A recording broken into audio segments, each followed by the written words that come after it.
তুমি যেই হও না কেন, প্রথম ভুলটা করেছো সামরুনকে টার্গেট করে, আর দ্বিতীয় ভুল করেছ আমাকে আবার এসবের মাঝে ফিরিয়ে এনে। কথা দিলাম এবার আর কাউকে ঘরে ফেরত পাঠাবো না, এই পৃথিবীতেই দাফন করে দিব।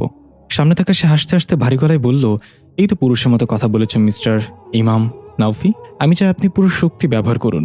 নাওফি চোখ বড় বড় করে জিজ্ঞাসা সুলভ দৃষ্টিতে বলল, জাবিদ বিন হারিস। জাবিদ বলল, আরে উস্তাদ, আমাকে এখনো ভুলনি দেখছে। ভুলবে বা কিভাবে? আমার কাছে তো প্রথমবার হেরে গিয়েছিলে, আর আমি জানি দ্বিতীয়বারও হারবে আমার কাছেই। নাফি বলল, তাহলে তুমি এবার ফিরে এসেছ? জাবিদ বলল, আমি চলেই বা কবে গিয়েছিলাম? আমি ছিলাম, আছি এবং থাকবো। আপনি আমার কাছেও ঘেঁষতে পারবেন না। নাফি সুন্দর করে হেসে বলল, তাই নাকি? তার মানে আটঘাট বেঁধেই ময়দানে নেমেছ। আমিও কথা দিলাম তোমার এই অহংকার আমি মাটির সাথে মিশিয়ে দেব তোমার সাথে। জাবিদ রেগে গিয়ে বিড়ালের মতো হামাগুড়ি দিয়ে নাওফির দিকে তেড়ে আসলো। নাফির সাথে সাথে কিছু একটা পা পাড়া দিয়ে একটা গোলাকার বৃত্ত টেনে তার মাঝে দাঁড়িয়ে গেল বুকে হাত বেঁধে। জাবিদ কাছে এসে ওই অদৃশ্য বৃত্তর সাথে ধাক্কা খেলো বৈদ্যুতিক শক্টের মতো এবং দূরে গিয়ে পড়ল। নাফি বলল, কি হলো? মিস হয়ে গিয়েছে? আবার চেষ্টা করো, আমাকে স্পর্শ করে দেখাও। জাবিদ উঠে শান্ত গলায় বলল, সময় হোক উস্তাদ, শুধু স্পর্শ না, আপনার শরীরের টুকরো করে। এটুকু বলে জাবিদ আস্তে আস্তে করে অদৃশ্য হয়ে গেল। নাফি চিৎকার করে বলল, কই গেলি? ডায়লগ তো পুরো করে যা। আমার শরীরের টুকরো করে চিল কাউকে খাওয়াবি, তাই তো? এই বলে নাফি এক ছুট দিল ক্যাফের দিকে। বেশি দূর আসা হয়নি, তাই অল্প কিছুক্ষণের মাঝেই নাফি পৌঁছে গেল। ফাতিহা চেয়ারে বসে আছে, মুখ একদম শুকিয়ে কাঠ হয়ে গিয়েছে। হাতে পায়ে রশি কেটে বসে একদম লাল হয়ে আছে। নাফি ফ্রিজ থেকে ঠান্ডা পানির বোতল এনে ফাতিহার হাতে দিল। ফাতিহা কাঁপা কাঁপা হাতে বোতলের ক্যাপ খুলে ঢকঢক করে পানি গিলে নিল। নাফি জিজ্ঞাসা করল, কি হয়েছে ম্যাম? ফাতিহা ভাঙা গলায় বলল, জানি না, কিছু বুঝে ওঠার আগেই সবকিছু হয়ে গেল। সে তাবিজ নিয়ে গেছে, নামটা যেন কি বললো মনে পড়ছে না। নাফি বলল, জাবিদ বিন হারিস। ফাতিহা বলল, হ্যাঁ হ্যাঁ এটাই। আপনি তাকে চিনেন? দৃশ্য চলে গেল একটা পরিত্যক্ত বাড়িতে। জাবিদ ধুলা ময়লা যুক্ত একটা ময়লা সোফায় পা টান করে দুহাত দুই দিকে ছড়িয়ে মাথা পেছনে হেলান দিয়ে বসে আছে। ঠকঠক পায়ের শব্দে কেউ একজন এসে দাঁড়ালো সামনে। জাবিদ চোখ বন্ধ করেই বলল, কি পয়গাম নিয়ে এসেছ? দেখা গেল অনেক সুন্দর চেহারার এক যুবক দাঁড়িয়ে আছে, তার পুরো শরীর থেকে সাদা ধোঁয়া বের হচ্ছে। সুন্দর কণ্ঠে বলল, রইস জাবিদ, আমি পয়গাম নিয়ে এসেছি, আর একটা তাবিজের খোঁজ পাওয়া গিয়েছে। জাবিদ ধাপ করে চোখ খুলে চট করে বসা থেকে উঠে হাসিতে বলল, ভালো খবর নিয়ে এসেছো ছোকরা, এর জন্য তুমি পুরস্কৃত হবে নিশ্চয়ই। সেটা বলল, রইস জাবিদ, আমি কোনো পুরস্কার চাই না, শুধু একটা স্থায়ী ঘর চাই, যেখান থেকে আমাকে কেউ কখনো উচ্ছেদ করতে পারবে না। জাবিদ ছেলেটার কাঁধে হাত দিয়ে বলল, আমাদের লড়াই ঘরের জন্যই, খুব শীঘ্রই আমাদের নিজস্ব ঘর হবে।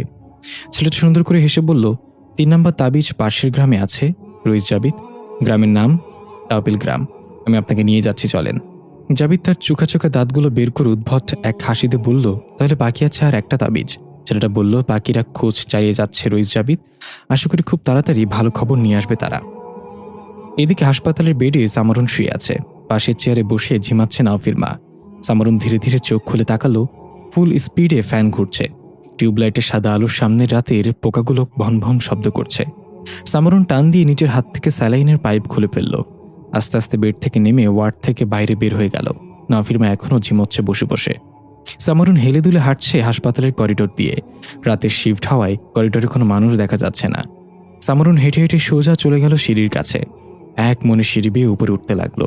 মনে হচ্ছে যেন সামরুন কারোর বশে চলে গিয়েছে, কেউ সামরুনকে নিয়ন্ত্রণ করছে। সিঁড়ি বেয়ে উঠতে উঠতে 5 তলা পার হয়ে একদম ছাদে পৌঁছে গেল। ছাদের দরজা তালা মারা ছিল। সামরুন গিয়ে তালায় হাত লাগাতে ঠাস করে খুলে গেল। ছাদের দরজা খুলে আঁকা বাঁকা পায়ে হাঁটতে হাঁটতে গিয়ে একদম ছাদের কিনারে দাঁড়ালো। আস্তে করে পা দিয়ে ছাদের রেলিংয়ের ওপর উঠল। এবার এক দৃষ্টিতে নিচে তাকিয়ে রইল। এদিকে নাওফি আর ফাতিহা ট্যাক্সি করে হাসপাতালে এসে পৌঁছেছে। হাসপাতালের গেট দিয়ে নাওফি প্রবেশ করলো, কিন্তু ফাতিহা তার জায়গায় দাঁড়িয়ে বলল, মিস্টার নাওফি। নাওফি পেছনে তাকিয়ে দেখলো ফাতিহা ওপরের দিকে তাকিয়ে আছে। নাওফি উপরে তাকিয়ে সামরুনকে ছাদের রেলিংয়ে দাঁড়িয়ে থাকতে দেখে চিৎকার করে উঠল, সামু। নাওফির দেহ থেকে যেন আত্মা বের হয়ে গেল। 1 সেকেন্ড দেরি না করে সোজা ছুটে দিল ছাদের দিকে। সিঁড়িতে প্রাণপণে দৌড়ে উঠছে নাওফি। বাইরে থেকে ফাতিহা সহ আরো লোকজন জটলা হয়ে গেল। সবাই চিৎকার করে নিষেধ করছে লাফ না দিতে। ফাতিহা জোরে জোরে বলছে, নেমে যাও ওখান থেকে, পড়ে যাবে। নাওফি হাঁপাতে হাঁপাতে ছাদে চলে আসলো। ছাদের দরজার নিচে হালকা উঁচু পাইলিংয়ের সাথে উষ্টা খেয়ে মুখ থুবড়ে উল্টে পড়ল। নাওফির নাক ফেটে রক্ত বের হতে লাগলো। তবু কোনো রকমে উঠে গলা ফাটিয়ে ডাক দিল, সামু নেমে আয়। সামরুন চমকে গিয়ে পেছনে তাকিয়ে বলল, নাওফি আমি এখানে কিভাবে আসলাম? এটুকু বলে নিচে তাকাতেই নিজেকে রেলিংয়ের ওপর দেখে সামরুন প্রচুর ভয় পেয়ে পা কেঁপে পিছলে কাত হয়ে পড়ে যেতে লাগলো নিচে। নাফি সামু বলে চিৎকার করে নিজের পুরো শক্তিতে দৌড়ে গিয়ে যে কোনোভাবেই সামরনের হাত ধরে ফেলল। সামরন ঝুলে আছে নাফির হাতের সাথে। নাফি বলতে লাগলো, ভয় পাস না, আমি ধরে ফেলেছি তোকে। নিচ থেকে সবাই যেন হাঁপ ছেড়ে বাঁচলো। ফাতিহা তাড়াতাড়ি করে ছাদে যাওয়ার জন্য পা বাড়ালো। সামরন একবার নিচে তাকিয়ে দেখল আর বলল, এখান থেকে পড়ে গেলে মারা যাবো নাকি হাত পা ভাঙবে? নাফি বলল, এটা 5 তলা, তাই হাত পা ভাঙবে। সামরন বলল, তাহলে ছেড়ে দে, হাত পা ভেঙে কয়েকদিন হাসপাতালে পড়ে থাকি চিত হয়ে। অসুস্থ না হলে বাড়ির মানুষ গুরুত্ব দেয় না। নাফি একটানা সামরনকে তুলে এনে পেছন দিকে চিত হয়ে পড়ে গেল। সামরন এসে নাফির বুকের উপর পড়ল। নাফি বলল, কিন্তু আমি তো ল্যাংরা বউ ঘরে তুলব না। সামরন নাফির নাকে খোঁচা দিয়ে বলল, ল্যাংরা আম খেতে পারো, ল্যাংরা বউ নিতে সমস্যা কি? নাফি বলল, ল্যাংরা আমের লেগ পিস খেতে পারি, কিন্তু ল্যাংরা বউ মেনে নিব না। এখন বল, কোন ভূতে ধরেছিল তোকে? ছাদে কিভাবে আসলি? সামরন মাথা চুলকে বলল, আমি জানি না, তুমি ডাক দেওয়ার পরই আমার হুঁশ এসেছে, আর আমি নিজেকে ছাদের রেলিংয়ে দেখতে পাই। আচ্ছা, আমি যদি পড়ে যেতাম এখান থেকে, তারপর মরে যেতাম, তাহলে কি হতো? নাফি বলল, কোনো চান্সই নেই, ভূত পেতনি এত সহজে মরে না। সামরন মুখ ফেলে বলল, তার মানে আমাকে পেতনি বলতে চাইছো তুমি? নাফি বলল, বলতে চাইলাম কই, তুই তো পেতনি। সামরন নাফির ফাটা নাকে আর একটা ঘুষি মারল। নাফি বাবাকে বলে উঠল, এর মাঝে ফাতিহা সেখানে চলে আসলো এবং বলল, বাহ, সামরুলের ল্যান্ডিং তো ভালো জায়গায় হয়েছে। ফাতিহার কণ্ঠ শুনে নাফি তাড়াতাড়ি করে সামরুনকে বুকের উপর থেকে ধাক্কা দিয়ে এক সাইডে ফেলে দিয়ে উঠে বলল, 4 নম্বর তাবিজের খোঁজ পেয়ে গিয়েছি। ফাতিহা বলল, কিভাবে, কখন? নাফি সামরুনের হাত ধরে বলল, সামরুন নিয়ে যাবে আমাদের সেখানে। সামরুন অবাক হয়ে বলল, আমি মাত্র কোমা থেকে বের হলাম, আমি কিভাবে তোমাদের নিয়ে যেতে পারি? নাফি বলল, সামু, মনে করার চেষ্টা করো, তোমার মা স্বপ্নে সে তোকে কিছু জানিয়েছিল। ওটা কোনো স্বপ্ন ছিল না, ক্লু ছিল। সামরুন মাথায় 2 হাত চেপে ধরে বলল, মাথা কাজ করছে না এখন, একটু রেস্ট নিয়ে পরে মনে করার চেষ্টা করছি। পরের দিন সকালে একটা সুন্দর গ্রামের কাঁচা রাস্তা ধরে এগিয়ে চলেছে একটা গরুর গাড়ি। রাস্তার 2 পাশে খেজুর গাছ আর ফসলি জমি। গরুর গাড়িতে ফসল বোঝাই করা। গাড়ি চালিয়ে নিচ্ছে একজন কৃষক। চারিদিকে ফুটো বিশিষ্ট সাদা একটা গেঞ্জি গায়ে, পুরাতন একটা লুঙ্গি পরা, চেহারায় রোদের তাপে কালচে ভাব। একটু যদি গরুর গাড়ি থেমে গেল। গরু কিছুতেই আর সামনে যেতে চাচ্ছে না। কৃষক পাছন দিয়ে গরুর পিঠে বাড়ি দিচ্ছে আর হা হু করে করে যেতে বলছে, কিন্তু গরু তার পা সামনে নিতেই চাচ্ছে না। কৃষক অনেকটা অবাক হলো। এর আগে কখনো তার গরু এমন আচরণ করেনি। হঠাৎ কি হলো ওর? কৃষক গাড়ি থেকে নেমে আশেপাশে ঘুরে দেখল, গাড়ি চাকা পরীক্ষা করলো, গরুর চোখ নাক ভালো করে দেখলো কোনো সমস্যা হয়েছে কিনা। কিছুই দেখতে পেল না। আনমনে আবার যখন গাড়িতে উঠতে যাবে তখন ভারী কণ্ঠে কেউ বলল, আমাকে সামনে নামিয়ে দিবেন একটু? কৃষক চমকে গিয়ে তাকিয়ে দেখল রাস্তার মাঝখানে একজন লোক দাঁড়িয়ে আছে, মুখটা তার চাদর দিয়ে ঢাকা। গরুটাই লোকের চোখের দিকে তাকিয়ে ফুসফুস করে শব্দ করছে। কৃষক অবাক হয়ে জিজ্ঞাসা করল, আরে, আপনি কই থেকে আইলেন? একটু আগেও তো এখানে কেউ ছিল না। লোকটা বলল, পৃথিবীর সবচেয়ে বেশি যে জিনিসটা মানুষকে ধোঁকা দেয় তা হলো নিজের চোখ। আপনার চোখ আমাকে দেখতে পায়নি তখন, এখন দেখতে পাচ্ছে। কৃষক বলল, এসব সাধু কথা বার্তা আমি বুঝি না বাপু, কই থেকে আইছেন আপনি আর কই যাইবেন? লোকটা বলল, আমার সফর অনেক লম্বা বাবা, এসেছি রুহুর জগৎ থেকে, আবার ফিরে যাবো রুহুর জগতেই। মাঝখানে আপনি আমাকে টাউপিল গ্রামে নিয়ে গেলেই আমি খুশি। কৃষক বলল, ও, ঢাডাপল গ্রামে যাবেন? আমি তো হয়ে নেই যাবো, কিন্তু নিয়ে যাবো কেমনে? গরুটা কেন জানি সামনে যাইতে চাইতেছে না, কি হয়েছে কে জানে। লোকটা অদ্ভুত চোখে গরুর দিকে এগিয়ে গিয়ে গরুর পিঠে হাত বুলিয়ে দিল। গরুর চোখ মুখে অজানা এক ভয় জেগে উঠল। লোকটা কৃষককে বলল, এবার চেষ্টা করে দেখেন বাবা। কৃষক গরুর গাড়িতে উঠে হা শব্দ করতে গরু চলা শুরু করলো। লোকটা এক লাফে গাড়িতে উঠে বসে পড়ল কৃষকের পাশেই। হেলে দুলে চলছে গরুর গাড়ি। লোকটা চুপচাপ বসে আছে, চোখের মণিগুলো আস্তে আস্তে সংকুচিত হয়ে আসছে বিড়ালের মতো, হাতে নখগুলো চোখা হয়ে যাচ্ছে। হঠাৎ কৃষকের চোখ গেল লোকটার পায়ের দিকে। কৃষক ভয়ে আঁতকে উঠল। মানুষের পা কিভাবে বিড়ালের মতো হয়? দেখা গেল গরুর গাড়িতে এখন শুধু ওই বিড়ালের মতো দেখতে লোকটা একাই বসে আছে। গাড়ি চলছে হেলে দুলে, গরুটার চোখ থেকে পানি পড়ছে কোনো কারণে। লোকটা পৈশাচিকের হাসি দিয়ে ধীরে ধীরে ওই কৃষকের রূপ ধারণ করে নিল। এরপর গরুর পিঠে পাচন দিয়ে বাড়িতে বলল, গতি বাড়াও। আমরা দেখতে পাই ওই কৃষকের রক্তশূন্য মৃতদেহ রাস্তার পাশে এক জমিতে পড়ে আছে, খড়কুটাতে ঢেকে রাখা হয়েছে। এদিকে নাওফি এবং ফাতিহা পাশাপাশি বসে আছে রেস্টুরেন্টে, সামনে চেয়ারে সামারুন। সেদিনের স্বপ্নের ব্যাপারে সবকিছু খুলে বলছে এক এক করে। সামারুনের কথা নাওফি মন দিয়ে শুনছিল। সবকিছু শোনার পর নাওফির গাল চুলকে চিহ্নিত গলায় বলল, যা ভেবেছিলাম আমি, কোনো মানুষের করা কালো জাদু এত শক্তিশালী হতে পারে না। তার মানে এটা স্বয়ং জাবিদ বিন হারিসের দ্বারা করা কালো জাদু। ফাতিহা বলল, কিন্তু তার উদ্দেশ্য কি? জিনরা সাধারণত মানুষের করা কালো জাদুর মাধ্যমে হয়ে থাকে, মানুষ তাদের সাহায্যে এগুলো করে। এখানে তো জিন নিজেই কালো জাদু করেছে। নাফি বলল, সেটা তো এখন খুঁজে বের করতে হবে জাবিতের উদ্দেশ্য কি। ফাতিহা ম্যাম, আপনাকে কি কি জিনিস জোগাড় করতে বলেছিলাম মনে আছে তো? ফাতিহা বলল, হ্যাঁ হ্যাঁ মনে আছে। আমার একগুচ্ছ চুল, পুরনো পরিধেয় জামা, তর্জনী আঙুল থেকে 2 ফোঁটা রক্ত আর আমার প্রিয় কারোর কবরের মাটি। এটাই তো, তাই না? নাফি বলল, হ্যাঁ, আজ রাতে এগুলো নিয়ে সেই কবরের পাশে আসবেন। আমাকে সেখানে পাবেন। আর একটা কথা, কবরের মাটি নিয়ে ফিরে আসা সহজ হবে না, বাধা আসতে পারে, আপনাকে ধোকায় ফেলা হতে পারে, তাই যা খেয়াল করবেন ভেবেচিন্তে করবেন। ফাতে উঠে চলে যেতে লাগলো। নাফি ডাক দিয়ে বলল, ম্যাম, কোথায় যাচ্ছেন? ফাতে থেমে গিয়ে বলল, আমার সবচেয়ে প্রিয়জন আমার মা, যে এখন আর এই পৃথিবীতে নেই, তার কবর থেকে মাটি আনতে যেতে হবে। আশা করি মা আমাকে বাধা দিবে না। নাফি বলল, দুপুরের খাবারটা অন্তত খেয়ে যান। ফাতে চলে যেতে যেতে বলল, সময় নেই, আপনারা খেয়ে নেন, আমি সময় মতো পৌঁছে যাব কবরের কাছে। নাফি বিড়বিড় করে বলল, করল্লা খাইয়া পয়দা হইছে এই মহিলা, মুখে রসকস কিচ্ছুই নেই। সামরুন ভ্রুকুচকে বলল, নাফি, তোমার মতলব কিন্তু ভালো ঠেকছে না, একটু বেশি পাউরুটি দিচ্ছ তাকে, তলে তলে কিছু চলছে নাকি ওনার সাথে? নাফি 336 ডিগ্রি অ্যাঙ্গেল চোখ ঘুরে বলল, দূর, কিসব বলো সেগুলো, আমার শিরায় শিরায় রক্ত, আমি শুধু তোর প্রতি আসক্ত। সামরুন বলল, হইতে হবে, না হইলে যে মায়ের একটা মাটিতে পড়বে না তা জানো তো, মাটিতে পড়লে উঠাইয়া দিব। নাফি হাত জোর করে বলল, হ্যাঁ জানি জানি, এখন কি খাবি বল, আমার খুব খিদে পেয়েছে, মন চাইতেছে চেয়ার টেবিল বসাই সব কামড় দিয়ে খায় ফেলি। সামরুন বলল, থামো পেটুক কোথাকার, তুমি তোমার অর্ডারটা দাও, আমি বেশ কিছু খাবো না, 2টা স্যান্ডউইচ, একটা burger, half pizza, mutton biryani, chicken wings আর কোল্ড ড্রিঙ্কস আর সাথে আইসক্রিম। নাফি হা করে বলল, মেনু চিবিয়ে খা, না থাক আমাকে খা, বাকি রাখছিস কি তুই? এই জন্য মানুষ বলে বিয়ের পর বউকে খাওয়াবি কি? সামরুন মুখ বাঁকিয়ে বলল, আমি কিছু জানি না, এগুলো অর্ডার দাও তাড়াতাড়ি। নাফি অসহায়ের মতো সামরুনের বলা সবকিছু অর্ডার করলো। মেনুতে কিছু একটা দেখে নাফি বলল, আচ্ছা সামু, এটা কি নাচোস 200 টাকা? মানে আমি যদি এখানে নাচি তাহলে 200 টাকা পাবো? সামরুন কপালে থাপ্পড় দিয়ে বলল, আরে গাধা, এটা একটা খাবারের নাম, তোরে নাচতে বলে নাই।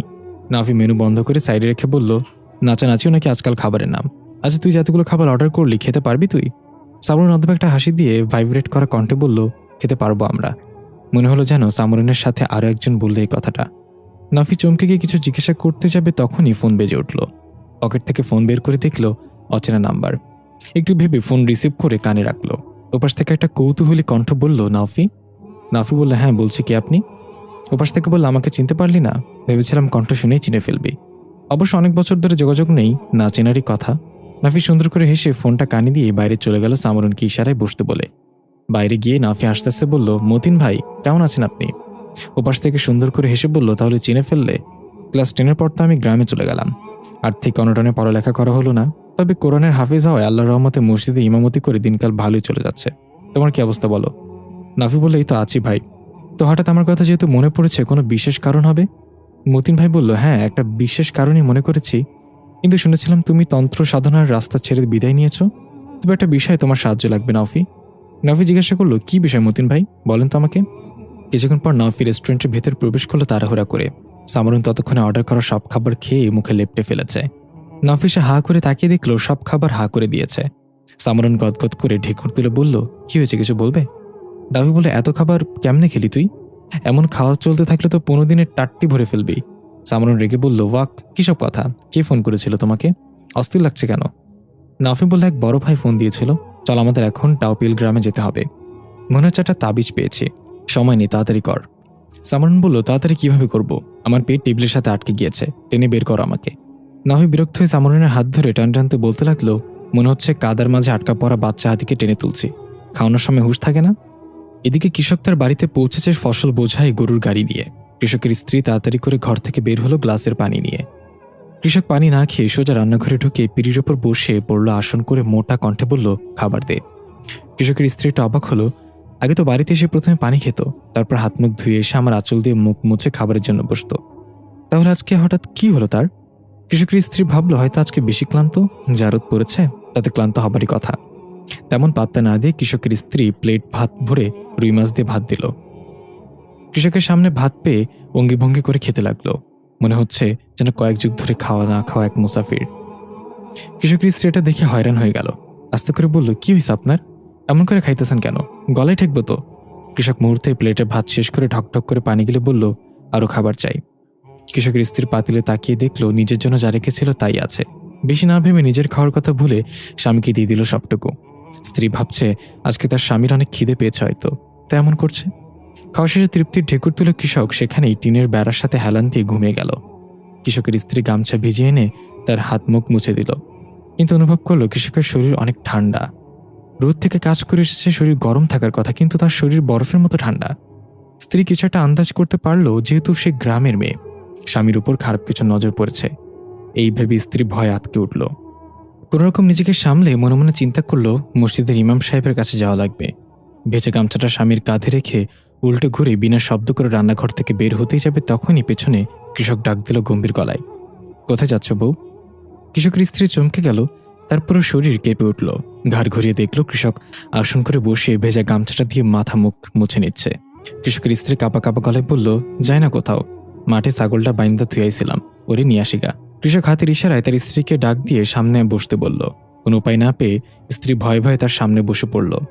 কৃষক ভারী কণ্ঠে জিজ্ঞাসা করল, তাবিজটা কোথায় রেখেছ? স্ত্রী অবাক হওয়ার ভান করে বলল, কি এর তাবিজের কথা কইতাছেন? কৃষক একটু হেসে বলল, ওই যেটা গতকালকে রাতে তুমি কুয়ার কাছে পেয়েছিলে। স্ত্রী অবাক হয়ে জিজ্ঞাসা করল, এই কথা তো আপনার আমি কই নাই, তাহলে আপনি কেমনে জানলেন? কৃষক বলল, আমি তোমারে দেখছি তাবিজটা কুয়ায় পাইতে। স্ত্রী এবার কাঁদো কাঁদো গলায় ভয় জিজ্ঞাসা করল, সত্যি করে কন আপনি কে? আমার জামাই কই? কৃষক একটা দীর্ঘশ্বাস ছেড়ে বলল, তাবিজটা আমার হাতে তুলে দাও, তাহলে তোমার জামাইকে ফিরে পাবে, নাহলে তার লাশ পাবে। স্ত্রী ভয় কাঁদতে শুরু করলো। কৃষকরূপী জাবিদ চোখ লাল করে ক্রোধের কৃষকের স্ত্রীর গলা চেপে ধরে উঁচু করে ফেলল আর কর্কশ গলায় বলতে লাগলো, তাবিজটা কোথায়? আমি কারো ক্ষতি করতে এখানে আসিনি, ভালোই ভালোই তাবিজটা দিয়ে দাও, নাহলে সবাই মরবে। কৃষকের স্ত্রী দেখল তার স্বামীর চোখগুলো বিড়ালের মতো সংকুচিত হয়ে গিয়েছে। কথা বলার সময় দাঁতগুলো চোখা শুয়ের মতো দেখাচ্ছিল। কোনো মতে বলল, তাবিজ আমার কাছে নাই। জাবিদ তার গলা ছেড়ে দিল। সে মাটিতে লুটিয়ে পড়ে কাশতে লাগলো। জাবিদ মাথা নুয়ে কৃষকের স্ত্রীর চোখে চোখ রেখে বলল, তাহলে কার কাছে? কৃষকের স্ত্রী বলল, মসজিদের ইমামের কাছে দিয়ে দিছে ওটা। আমি বুঝতে পারছিলাম ওটা কোনো সাধারণ তাবিজ না। এটি শুনে জাবিদ প্রচণ্ড রেগে চিৎকার করে এক লাথিতে কৃষকের স্ত্রীকে রান্নাঘরের বেড়া ভেঙে বাইরে ফেলে দিল। বিড়ালের মতো এক লাফে রান্নাঘর থেকে মুখ থুবড়ে পড়ে থাকা কৃষকের স্ত্রীর কাছে চলে গেল জাবিদ। কৃষকের স্ত্রী ভয়ে কান্না করছে আর ব্যথায় কাতরাচ্ছে। জাবিদ তার থুতনি চেপে ধরে উঠিয়ে বলল, এখন আমাকে নিয়ে ইমামের কাছে যাইবি, তাবিজ তার কাছ থেকে ফেরত আনবি, ভুলে যেন সে টের না পায় আমি তোর স্বামী না। কৃষকের স্ত্রী বলল, আমার স্বামী কই তাইলে? জাবিদ বলল, আমার কাজ করে দিলে তোর স্বামীকে ফিরে পাইবি, মনে রাখিস কোনো রকম চালাকি করবি না। তোর স্বামীকে ফিরে পেতে চাইলে আমি যা বলি তাই করতে হবে। কৃষকের স্ত্রী মাথা নেড়ে সম্মতি জানালো। জাবিদ সুন্দর করে হেসে তার চুলগুলো ঠিক করে আঘাতের রক্তাক্ত জায়গায় হাত বুলে দিতেই আঘাতের চিহ্ন মুছে গেল। জাবিদ বলল, এবার চলো, আমাকে নিয়ে ইমামের কাছে যাবে, তার কাছ থেকে যেভাবেই হোক তাবিজ নিয়ে নিবেন। এই বলে হাঁটতে লাগলো কৃষকের স্ত্রীর পেছন পেছন। কৃষকের স্ত্রী ভয়ে ভয়ে হেঁটে চলেছে মসজিদের দিকে। পথিমধ্যে প্রতিবেশী এক মহিলা দেখে বলল, দুপুররা বেলা জামাইয়া বৌমিলা কই যাইতেছেন? কৃষকের স্ত্রী তোতলানো কণ্ঠে বলল, মাঠে যাইতেছি ভাবি, ছাগলটা বাইন্দা থিয়াইছিলাম। মহিলা বলল, একটা ছাগল আনতে দুইজন যাইতেছেন ভাবি? ও বুঝছি, ভাই মনে হয় আপনার একা ছাড়বো না, তাই যদি ভাগ্যা যান গা। এই বলে হু হু করে হাসতে লাগলো। কৃষকের স্ত্রী আর কিছু না বলে হাঁটতে লাগলো। একটু দূরে গিয়ে জাবিদ বলল, একটা কথা কি জানো, কিছু কিছু মহিলাদের মুখ না থাকলে পৃথিবীটা অনেক শান্ত থাকতো। আমি এখন এখানে অনেকদিন ধরে আছি, অনেক কিছু দেখেছি, শুনেছি, উপলব্ধি করেছি। এখানে এমন কিছু কুটনি মহিলা বসবাস করে যারা প্রতিবেশীদের ঝগড়ার সময় আশপাশ থেকে ব্যাকগ্রাউন্ড মিউজিক দেয়। আহা, তুই ঠিক কইছস। হ্যাঁ, সেও ঠিক কইছে। কৃষকের স্ত্রী ভয়ের মাঝে হালকা এসে বলল, আপনার কথাবার্তা অনেক ভালো থাকে, দয়া করে আমার স্বামীর কোনো ক্ষতি করেন না। জাবিদ আনমনে বলল, আমার কাজ ঠিকঠাক মতো হয়ে গেলেই হয়, আমি কারোর ক্ষতি করব না। এদিকে ফাতিহা বাইকে করে নিজের গ্রামের বাড়িতে এসেছে। বাড়িতে কাজ করার ছেলের গাছের ডালপালা পরিষ্কার করছিল। ফাতিহাকে দেখে খুশি হয়ে আত্মহারা হয়ে এক দৌড় দিয়ে ঘরের দিকে চলে গেল চিৎকার করতে করতে, খালুজান, আফুমনি আইছে, খালুজান কই আপনি? চিৎকার শুনে ফাতিহার বাবা চশমা পড়তে পড়তে ঘর থেকে বের হয়ে উঠানে ফাতিহাকে দেখে অশ্রুসিক্ত চোখে এগিয়ে এলো। কিরে মা, কখন এসেছিস তুই? এতদিন পর মনে পড়লে এই বুড়ো বাপের কথা। এই বলে ফাতিহার গালে হাত দিতে নিলেই ফাতিহা হাত সরিয়ে দিয়ে বলল, আমি এখানে তোমার কথা মনে করে আসিনি, আমার মায়ের কবর দেখার জন্য এসেছি। ফাতিহার বাবার চোখের পানি লুকিয়ে হালকা এসে বলল, তুই এখনো তোর মায়ের মৃত্যুর জন্য আমাকে দোষী মনে করিস? তোর মারে আমি কতটুকু ভালোবাসতাম তা আমার আল্লাহ ছাড়া আর কেউ জানে না। ফাতিহা রেগে গিয়ে বলল, আমার সাথে নাটক করো না। তুমি যদি আমার মাকে ভালোই বাসতা তাহলে ওইভাবে অসুস্থ অবস্থায় ফেলে রেখে যেতে পারতে না। তোমার কাছে সারা জীবন তোমার কাজই বড় ছিল। ফাতিহার বাবা চোখের পানি ধরে রাখতে পারল না, বৃষ্টির মতো গড়িয়ে পড়তে লাগলো চোখ থেকে পানি। ফাতিহা বিরক্ত হয়ে বলল, ছোটু কোথায় গেল? ছোটু, এদিকে আয়। কাজের ছেলেটা দৌড়ে এসে বলল, আফামনি কন? ফাতিহা বলল, একটা লাঠির মাথায় কাপড় পিছিয়ে কেরোসিন ভিজিয়ে নিয়ে আয়, একটা জরুরি কাজ আছে। ছোটু বলল, গ্যাস লাইট আনতে হইব আফামনি? ফাতিহা বলল, গ্যাস লাইট না আনলে আগুন জ্বালাবে কি তোর মাথা দিয়ে? ছোটু মাথা চুলকাতে চুলকাতে বিড়বিড় করে বলল, আপনার মুখের তনি তো আগুন বাইরে হইতেছে আফামনি। ফাতিহা ধমক দিয়ে বলল, কি বললি তুই? ছোটু বলল, কিছু না আফামনি, আমি যাইতেছি আনতে। এই বলে ছুটে চলে গেল। ফাতিহার বাবা একটু অবাক হয়ে জিজ্ঞাসা করলো, এটা দিয়ে কি করবি রে মা? কোনো সমস্যা হয়েছে নাকি? ফাতিহা বলল, সেটা তোমার না জানলেও চলবে, তুমি যাও নিজের কাজ করো গিয়ে। এদিকে জাবিদ রূপী কৃষক আর তার স্ত্রী পৌঁছে গেল মসজিদের সামনে। ইমাম সাহেব দুপুরের খাবার খাওয়ার জন্য বের হচ্ছে মসজিদ থেকে। সামনে তাদেরকে দেখে ইমাম সাহেব থমকে দাঁড়িয়ে জিজ্ঞাসা করলো, আরে আপনারা এই সময় এখানে? কৃষকের স্ত্রী কাপা গলায় বলল, হুজুর, সকালে যে আপনার কাছে তাবিজটা দিলাম, এটা কই?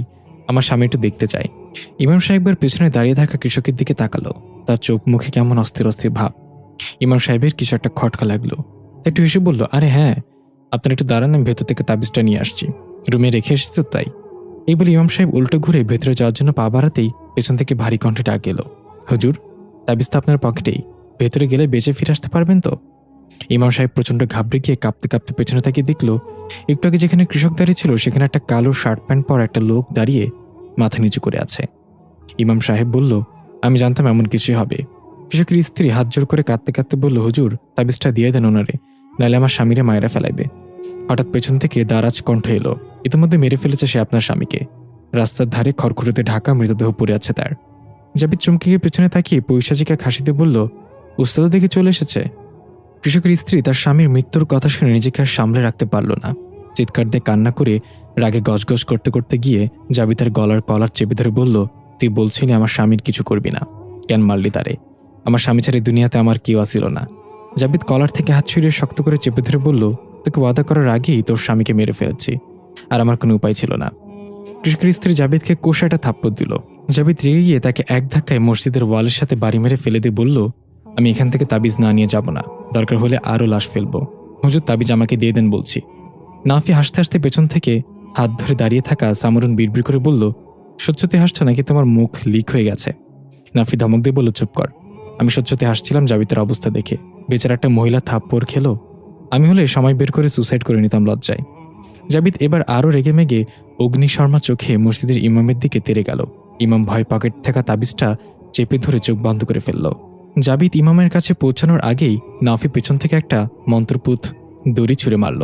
দড়িটা গিয়ে জাবিদের পুরো শরীরে পেঁচিয়ে গেল।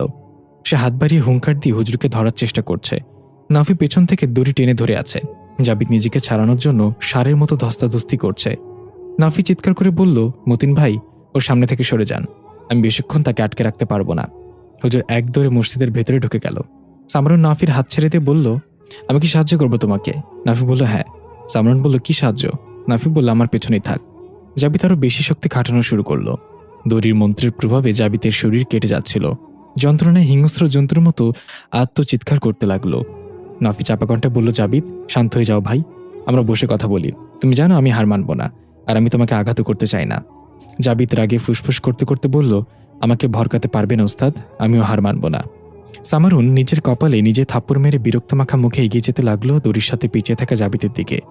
নাফি আতকে উঠে চিৎকার করে ডাকলো, সামু, কই যাস তুই? তোকে না বলেছি আমার পেছনে থাক। সামু, থাম বলছি। সামারুন নাফির কোনো কথায় কান্না দিয়ে সোজা দাঁড়ালো জাবিদের সামনে। জাবিদ সামারুনকে দেখে রাগে গজগজ করতে করতে হাত বাইরে তাকে খামচে দেওয়ার চেষ্টা করছে, যেমনটা রাগান্বিত বিড়াল করে। সামারুন নিচে থেকে আরেকটু এগিয়ে সুন্দর একটা হাসি দিয়ে হাত বাড়িয়ে দিল জাবিদের দিকে। জাবিদের চোখ হঠাৎ শান্ত হয়ে গেল। তার চোখে সামারুনের জন্য অদ্ভুত এক মায়া জেগে উঠল। নাফি বারবার বলে যাচ্ছে সামারুনকে সরে যেতে জাবিদের সামনে থেকে। সামারুন মিষ্টি করে হাসি দিয়ে জাবিদকে বলল, আঙ্কেল, তুমি হার মেনে যাও না। তোমার যদি কোনো সমস্যা থাকে তাহলে আমরা সবাই মিলে সেটার সমাধান বের করব। এভাবে রাগ করলে সমস্যা বাড়তেই থাকবে। ছোট্ট মেয়ের কথা শুনে জাবিদ শান্ত হয়ে গেল একদম। স্বাভাবিক রূপে ফিরে এসে নিজের হাত উল্টো করে এগিয়ে দিল সামারুনের দিকে। সামারুন তার ছোট্ট হাত জাবিদের হাতের তলে রাখল। নাফি দূর থেকে এটা দেখে অবাক হয়ে হাত থেকে দড়ি ছেড়ে দিল। দেখা গেল নাফির হাত রক্তাক্ত হয়ে গিয়েছে ছিলে। জাবিদ মন্ত্রপুত্র দড়ি থেকে মুক্ত হয়ে হাঁটু ঘেরে বসে সামারুনকে বলল, তুমি সেই মেয়েটা যার মাকে আমি মেরেছিলাম, চাইলে প্রতিশোধ নিতে পারো। সামারুন জাবিদের গলায় হাত বিলে দিয়ে বলল, আমি যদি প্রতিশোধ নিতে চাইতাম তাহলে নাফিকে বললে নাফি তোমাকে পাতাল থেকে খুঁজে বের করে হলেও মেরে ফেলতো। আমার মা বাবার হায়াত ছিল না, তাই তারা মারা গিয়েছে।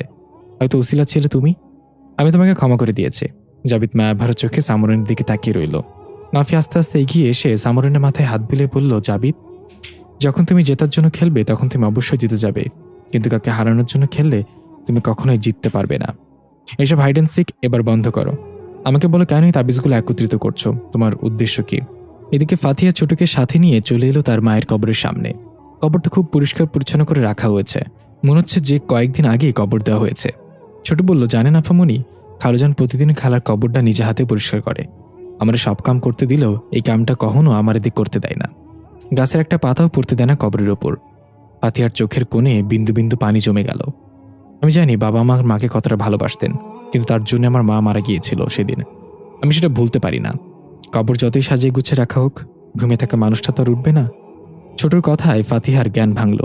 আফামনি, এই দুপুরের বেলা খালার কবরের সামনে কিনতে আইছেন, আর কাপড় পেঁচাইয়া লাঠি দিয়ে কি করবেন? ফাতিহা ঘুর ভেঙে বলল, মায়ের কবর থেকে আমি এক মুষ্টি মাটি নেব, বুঝলি? যদি অস্বাভাবিক কিছু হয় তাহলে সাথে সাথে তুই এই লাঠিতে আগুন জ্বালিয়ে কবরের উপর ছুঁড়ে মারবি। ছোট কিছু না বুঝলেও মাথা নেড়ে হ্যাঁ বলল। ফাতিহা আস্তে আস্তে কবরের বাউন্ডারির ভেতর প্রবেশ করলো। দুপুরের সূর্যটা মাথার উপর তাপ দিচ্ছে, চারিদিকে সম্পূর্ণ শুনশান নীরবতা। হঠাৎ ছোট খেয়াল করলো দূর থেকে একটা কালো বিড়াল হেঁটে হেঁটে আসছে, তবে সাধারণ বিড়ালের তুলনায় অনেক বড় এটা। ছোট তাড়াতাড়ি ফাতিহাকে ডাক দিল, আফমনি, ওই দেখেন একটা বিলাই কেমন করে যেন আইতাছে। ফাতিহার সাথে সাথে ওইদিকে তাকিয়ে দেখলো কিছু নেই। ছোট তাকিয়ে দেখলো সত্যি তো কিছু নেই। তাহলে একটু আগে কি দেখলাম? ফাতিহা ছোটর দিকে চোখ বড় বড় করে একবার তাকিয়ে আবার কবরের দিকে এগিয়ে গেল। ছোট ভয় ভয় চোখে আশেপাশে তাকাতে লাগলো। কেন জানি এই ভর দুপুরেও ভয় লাগছে ছোটর। কিছু একটা হতে পারে সেটা আন্দাজ করে ছোট পকেট থেকে গ্যাস লাইটটা বের করে হাতে রাখলো। ফাতিহা গিয়ে কবরের সামনে হাঁটু ঘিরে বসে কবরের উপর হাত বুলিয়ে অশ্রুসিক্ত চোখে ডাক দিল, মা, কেমন আছো তুমি? তুমি চলে যাওয়ার পর আমি কেমন যেন হয়ে গিয়েছি। তোমার পর আর কারোর প্রতি আমার মনে মায়া ভালোবাসা জন্মেনি। আমি জানি না কেন আমি নিজেকে এখনো বুঝাতে পারিনি। তোমাকে অনেক মিস করি মা। এই বলে কাঁদতে কাঁদতে কবরের উপর থেকে এক মুষ্টি মাটি নিয়ে পলিথিনের একটা ছোট্ট ব্যাগে রাখলো। হঠাৎ চারিদিকে ঝড়ো হাওয়া বইতে শুরু করলো। রোদ ঝলমলে আকাশটা কালো মেঘে ঢেকে গেল। ছোট চিৎকার করে বলল, আফা, আপনার পেছনে ওই বিলাইটা দেখেন। ফাতিহা চমকে গিয়ে পেছনে তাকাতেই দেখলো একটা কালো কুচকুচে মোটা তাজা বিড়াল হিংস্রাক্ত দৃষ্টিতে তাকিয়ে আছে। ফাতিহা কিছু না ভেবে এক লাথি দিল বিড়ালটাকে। সে কবরের বাউন্ডারি থেকে ছিটকে দূরে গিয়ে পড়ল। ফাতিহা তাড়াতাড়ি করে বের হতে লাগলো। ঝড় বাতাসের বেগ আরো বাড়তে লাগলো। হঠাৎ পেছন থেকে ডাক এলো, কিরে মা, আমাকে না নিয়ে চলে যাচ্ছিস? ফাতিহা থমকে দাঁড়িয়ে গেল। এটা তো আমার মায়ের কণ্ঠ। ছোট অবাক হয়ে বলে উঠল, আফামনি, পেছনে খালা। ফাতিহা পিছনে না থেকে ছোটকে হাতের ইশারায় বলল, ছোট এখন। ফাতিহা নাফিকে আগেই বলে দিয়েছিল কবরের মাটি নেওয়ার পর ভুলেও পেছনে তাকানো যাবে না, তাহলে আপনার ঘাড় মুটকে ফেলবো ওখানেই। ছোট চেষ্টা করে যাচ্ছে গ্যাস লাইট জ্বালানোর, কিন্তু বাতাসের কারণে বারবার নিভে যাচ্ছিল। ফাতিহা নিজের জায়গা থেকে এক পাও নড়ছে না। মায়ের কণ্ঠে খুব করুণভাবে ডাক দিল আবার, ফাতিহা, মেয়ে আমার, আমাকে নিয়ে যায় এখান থেকে। অনেক কষ্ট হয়ে তোকে ছাড়া থাকতে। ফাতিহা নিজের আবেগ নিয়ন্ত্রণ করে চিৎকার করে বলল, তুমি আমার মা না, আমি জানি, চলে যাও। এবার কান্না জড়িত কণ্ঠে বলল, একবার পেছনে তাকিয়ে দেখ, আমি তোর মা ফাতিহা। আমাকে জড়িয়ে ধর একটু। কতদিন তোরে বুকে নেই না, তাকিয়ে দেখ একবার, তোর মা দাঁড়িয়ে আছে। ততক্ষণে ছোট লাঠিতে আগুন জ্বালিয়ে দিয়েছে কোনোভাবে। ছোট ছোট উঁচু করে বলল, আফামনি, আমি তো ভয় পাইন না। এই বলে আগুনের লাঠিটা কবরের দিকে ছুঁড়ে মারল। পেছন থেকে গগন বিদারী চিৎকার ভেসে আসলো। ফাতিহা কান চেপে ধরে চোখ বন্ধ করে দাঁড়িয়ে রইল। মনে হচ্ছে একসাথে কয়েকজনের চিৎকার করছে ব্যথায় যন্ত্রণায়। হঠাৎ সবকিছু শান্ত হয়ে গেল। ঝড় হাওয়া বন্ধ হয়ে গেল। আকাশের কালো মেঘ সরে গিয়ে আবার সূর্য উঁকি মারল। ফাতিহা চোখ খুলে দেখতে পেলে আগুনের লাঠিটা জ্বলে একদম কালো ছাই হয়ে গিয়েছে। ছোট এখনো ভয়ে চেহারায় নিজের জায়গায় দাঁড়িয়ে আছে। সে বুঝতেও পারল না কি থেকে কি হলো। ফাতিহা এগিয়ে এসে বলল, ছোট, আমাকে একটা কথা দিবি?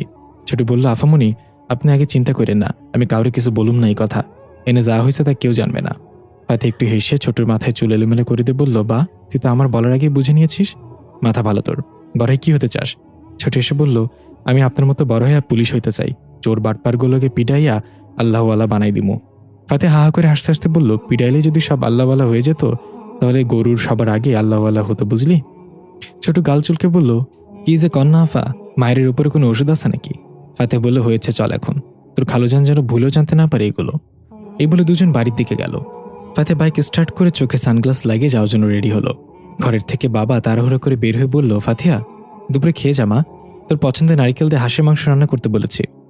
ফাতিহা কিছুক্ষণ চুপ থেকে একটু রেগে বলল, তোমাকে না বলেছে আমার সাথে আলগা পিরিত দেখাবা না? অসহ্য লাগে আমার। ফাতিহার বাবার মুখটা মলিন হয়ে গেল, চোখের কোণে পানি জমল।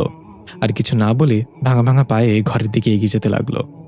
ফাতিহার কেমন যেন মনটা হু হু করে উঠল আজ। এর আগেও বাবার সাথে অনেক খারাপ আচরণ করেছে, একটু অনুতপ্ত হয়নি। তবে আজ কেন জানি না মানুষটার জন্য মায়া লাগছে। নিজের ইগো আর রাগ সাইডে রেখে ফাতিহা কোমল কণ্ঠে ডাক দিল, বাবা। ফাতিহার বাবা থমকে দাঁড়িয়ে চোখের পানি ফেলে দৌড়ে এসে ফাতিহাকে জড়িয়ে ধরে বলল, আরেকবার বাবা বলে ডাক দিবি মা আমাকে? ফাতিহা শক্ত করে তার বাবাকে জড়িয়ে ধরে হাওমাও করে কাঁদতে লাগলো। অনেকদিন পর আজকে ফাতিহা কান্না করছে। ফাতিহা বলল, বাবা তুমি নিজের খেয়াল রেখো, আমার এখন যেতে হবে। ফাতিহার বাবা ধমক দিয়ে কান্না জড়িত কণ্ঠে বলল, একদম চুপ, কোনো কাজ নেই আজকে, ছুটি, তাড়াতাড়ি এসে একটা হাঁস জবাই কর। আমার মেয়ে ফিরে এসেছে ঘরে, আমার মেয়ে আমাকে বাবা বলে ডেকেছে। ফাতিহা কান্নার মাঝে ফিক করে হেসে দিয়ে বলল, এমন পাগলামি দেখে। এদিকে নাওফি, সামারুন, মতিন হুজুর এবং জাবিদ একসাথে বসে আছে বড় একটা গাছের ছায়ায়। নাওফি বলল, ওই কৃষককে তো মেরে ফেলেছ, এখন তার স্ত্রীর কি হবে? সে কিভাবে তার নিজের ঘর চালাবে? তার সংসারের আয়ের উৎস ছিল তার স্বামী। জাবিদ তার মুখের ভেতর থেকে 2টা স্বর্ণের দাঁত খুলে এনে মতিন হুজুরের হাতে দিয়ে বলল, এটা কৃষকের স্ত্রীকে দিয়ে দিবেন। মানুষ মারতে ভালো লাগতো তাই মেরে ফেলেছে, মৃত্যুকে তো আর জীবিত করতে পারবো না, তো যেটুকু সম্ভব সেটুকু করতে পারি। সামরুন বলল, তোমার সব দাঁতই কি স্বর্ণের? জাবিদ একটু হেসে বলল, হ্যাঁ। সামরুন বলল, বলো কি? তুমি বলে সবার আগে আমি তোমার মুখ দখল করে নিব। নাফি ধমক দিয়ে সামরুনকে চুপ করে বলল, মতিন ভাই, তাবিজটা দিন আমাকে। মতিন হুজুর তাবিজটা বের করে নাফির হাতে দিল। তাবিজ দেখে জাবিদের চোখ ঝলমল করে উঠল। নাফি তাবিজের দিকে তাকিয়ে বলল, না না জাবিদ, নিজের চোখ নিয়ন্ত্রণ করো। জাবিদ নিজেকে সামলে হাতে বেঁধে রাখা অন্যটার তাবিজ খুলে নাফির হাতে দিয়ে বলল, এগুলোই পুলিশ ম্যাডামের কাছ থেকে নিয়েছিলাম। নাফি তাবিজগুলো সাইড রেখে জিজ্ঞাসা করলো, এই তাবিজগুলো কোথা থেকে এসেছে, আর কেন বা তুমি এগুলোর পেছনে পড়েছ? সবকিছু খুলে বল এখন। জাবিদ বলা শুরু করলো, জিন রাজ্য থেকে আমার মতো অনেক জিনকে বিতাড়িত করা হয় প্রতি বছর। তাদেরকে শান্তিস্বরূপ বিভিন্ন গ্রহে পাঠিয়ে দেওয়া হয়। আমিও বিতাড়িত হয়ে পৃথিবীতে এসে পড়েছিলাম অনেক বছর আগে। রাগের বর্ষবর্তী হয়ে অনেক মানুষের জান নিয়েছি, অনেককে বিরক্ত করেছি। সামারুনের মা তাদের মাঝে একজন ছিল। কিন্তু হঠাৎ মনে হলো আমাদের রাজ্য থেকে বিতাড়িত হয়েছে। আমরা চাইলেই পৃথিবীতেই নিজেদের রাজত্ব তৈরি করতে পারি। আমাদের দরকার একটা স্থায়ী ঘর, যেখানে কেউ আমাদেরকে তাড়াতে পারবে না। কিন্তু আমার দরকার ছিল শক্তির জন্য। শক্তি বৃদ্ধি করতে হলে দরকার জনবল। আমি আমার মতো বিতাড়িত হওয়া জিন খুঁজে খুঁজে নিজের দলে ভিড়াতে লাগলাম। তাদেরকে স্থায়ী ঘরের আশ্বাস দিলাম। আমার শক্তি বাড়তে লাগলো, কিন্তু যথেষ্ট ছিল না এটাও। মানুষের আবাদি দিন দিন বাড়তে থাকলো। বন জঙ্গল কেটে তারা নিজেদের জন্য বাসস্থান তৈরি করা শুরু করলো। আমরা নিজেদের ঘর বানানোর মতো কোনো জায়গা খুঁজে পেলাম না। যেখানে যাই সেখানে মানুষের আনাগোনা। পরিকল্পনা বদলে আমরা সিদ্ধান্ত নিলাম একটা এলাকা বাছাই করব। তারপর ওই এলাকার সকল মানুষকে ভয়ঙ্কর এক কালো জাদু করে মেরে ফেলব পরবর্তী পূর্ণিমার আগে। কিন্তু এই কালো জাদু শুধু একজনের দ্বারাই সম্ভব। সে কোনো জিন না, বরং শয়তানের আশীর্বাদপ্রাপ্ত এক অভিশপ্ত আত্মা। আমি তার কাছে সাহায্য চাইলাম, সে আমাকে সাহায্য করতে রাজি হলো। আমাকে বলা হলো 2 দিনের মাঝে যে এলাকায় আমি ঘর বানাতে চাই, নিজেদের জন্য ওই এলাকাটায় 4টা তাবিজ ফেলা হবে ভিন্ন ভিন্ন জায়গায়। পূর্ণিমার আগে সেগুলো খুঁজে বের করে আমার কাছে নিয়ে আসতে হবে। তারপর থেকেই তাবিজের পেছনে ছুটা শুরু আমার। একটুকু বলে জাবিদ থেমে গেল। নাফি পুরোটা মন দিয়ে শুনে বলল, আচ্ছা তাহলে এই কথা, তো ওই অভিশপ্ত আত্মার পরিচয়টা কি? জাবিদ ঠোঁটের কোণে এক পৈশাচিক হাসিতে বলল, ফারদিন চৌধুরী। চাঁদের পরি শিকারী সেই ফারদিন চৌধুরী। নাফি ফারদিন চৌধুরীর নাম শুনে অবাক চোখে জাবিদের দিকে তাকিয়ে রইল। সামারুন বলে উঠল, নাফি, এটা কি সেই চাঁদের পরি যার গল্প তুমি আমাকে শুনিয়েছিলে ছোটবেলায়? নাফি ভ্রুকুচকে বলল, হ্যাঁ, এখন তো তোর বয়স 67 বছর। ছোটবেলায় তোকে শুনেছিলাম। চুপ করে বসে থাক, বড়দের কথা বলার সময় কথা বলবি না। সামারুন মুখ বাঁকিয়ে চুপ করে রইল। জাবিদ বলল, আচ্ছা উস্তাদ, আপনাদের দুজনের সম্পর্ক কি? আপনি এই বাচ্চার কি হন, দুধমা নাকি? নাফি বলল, হলে দুধ বাপ হতে পারি, দুধমা কিভাবে হয় আমারে বোঝাও। খাড়ার উপর আমার জেন্ডার বদলে দিচ্ছ তুমি মিয়া। সামরুন হাত উঠে বলল, আমি বলি আমাদের সম্পর্ক কি? নাফি সামরুনের মুখে হাত দিয়ে বলল, কিছু বলতে হবে না, দর্শক জানে তোর আর আমার সম্পর্ক কি। এখন কাজের কথা আসা যাক। জাবিদ তার মানে ফারদিন চৌধুরী এখনো বিদ্যমান। আমি তো জানি আইদ তাকে তার দুনিয়ায় ফেরত পাঠিয়ে দিয়েছে। জাবিদ বলল, আপনি আইদকে কিভাবে চেনেন? দৃশ্য চলে গেল 10 বছর আগে। নাফি তখন উঠতি তরুণ। নাফির বাবা ছিল একজন সম্মানিত কবিরাজ। নাফি তার বাবার থেকেই এই তন্ত্রবিদ্যা শিখেছে। একদিন সকালে 21 থেকে 22 বছরের এক যুবক আসলো নাফিদের বাড়িতে।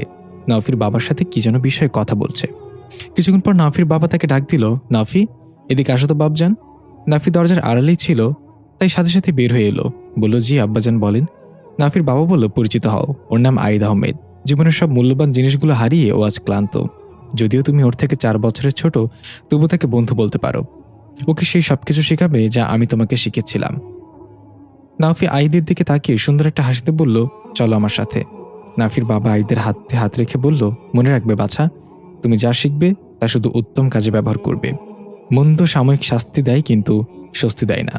আইদ বিশ্বাস দিল যে সে তার ভরসা ভাঙবে না। এরপর নাফির সাথে চলে গেল ছোট্ট একটা ঘরে। দেখা গেল ঘরের চারপাশে লবণের মতো কিছু ছিটিয়ে রাখা হয়েছে।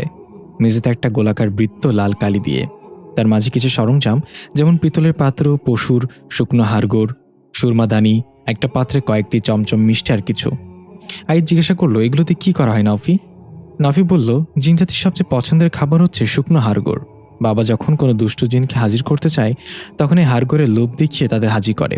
আর দূর দূরান্ত থেকে অনেক মানুষ আসে বাবার কাছে এসব আধ্যাত্মিক বিষয় চিকিৎসা নিতে। কিন্তু আজ পর্যন্ত বাবার কাছে তোমার মতো কেউ আসেনি যে এইসব শিখতে চায়।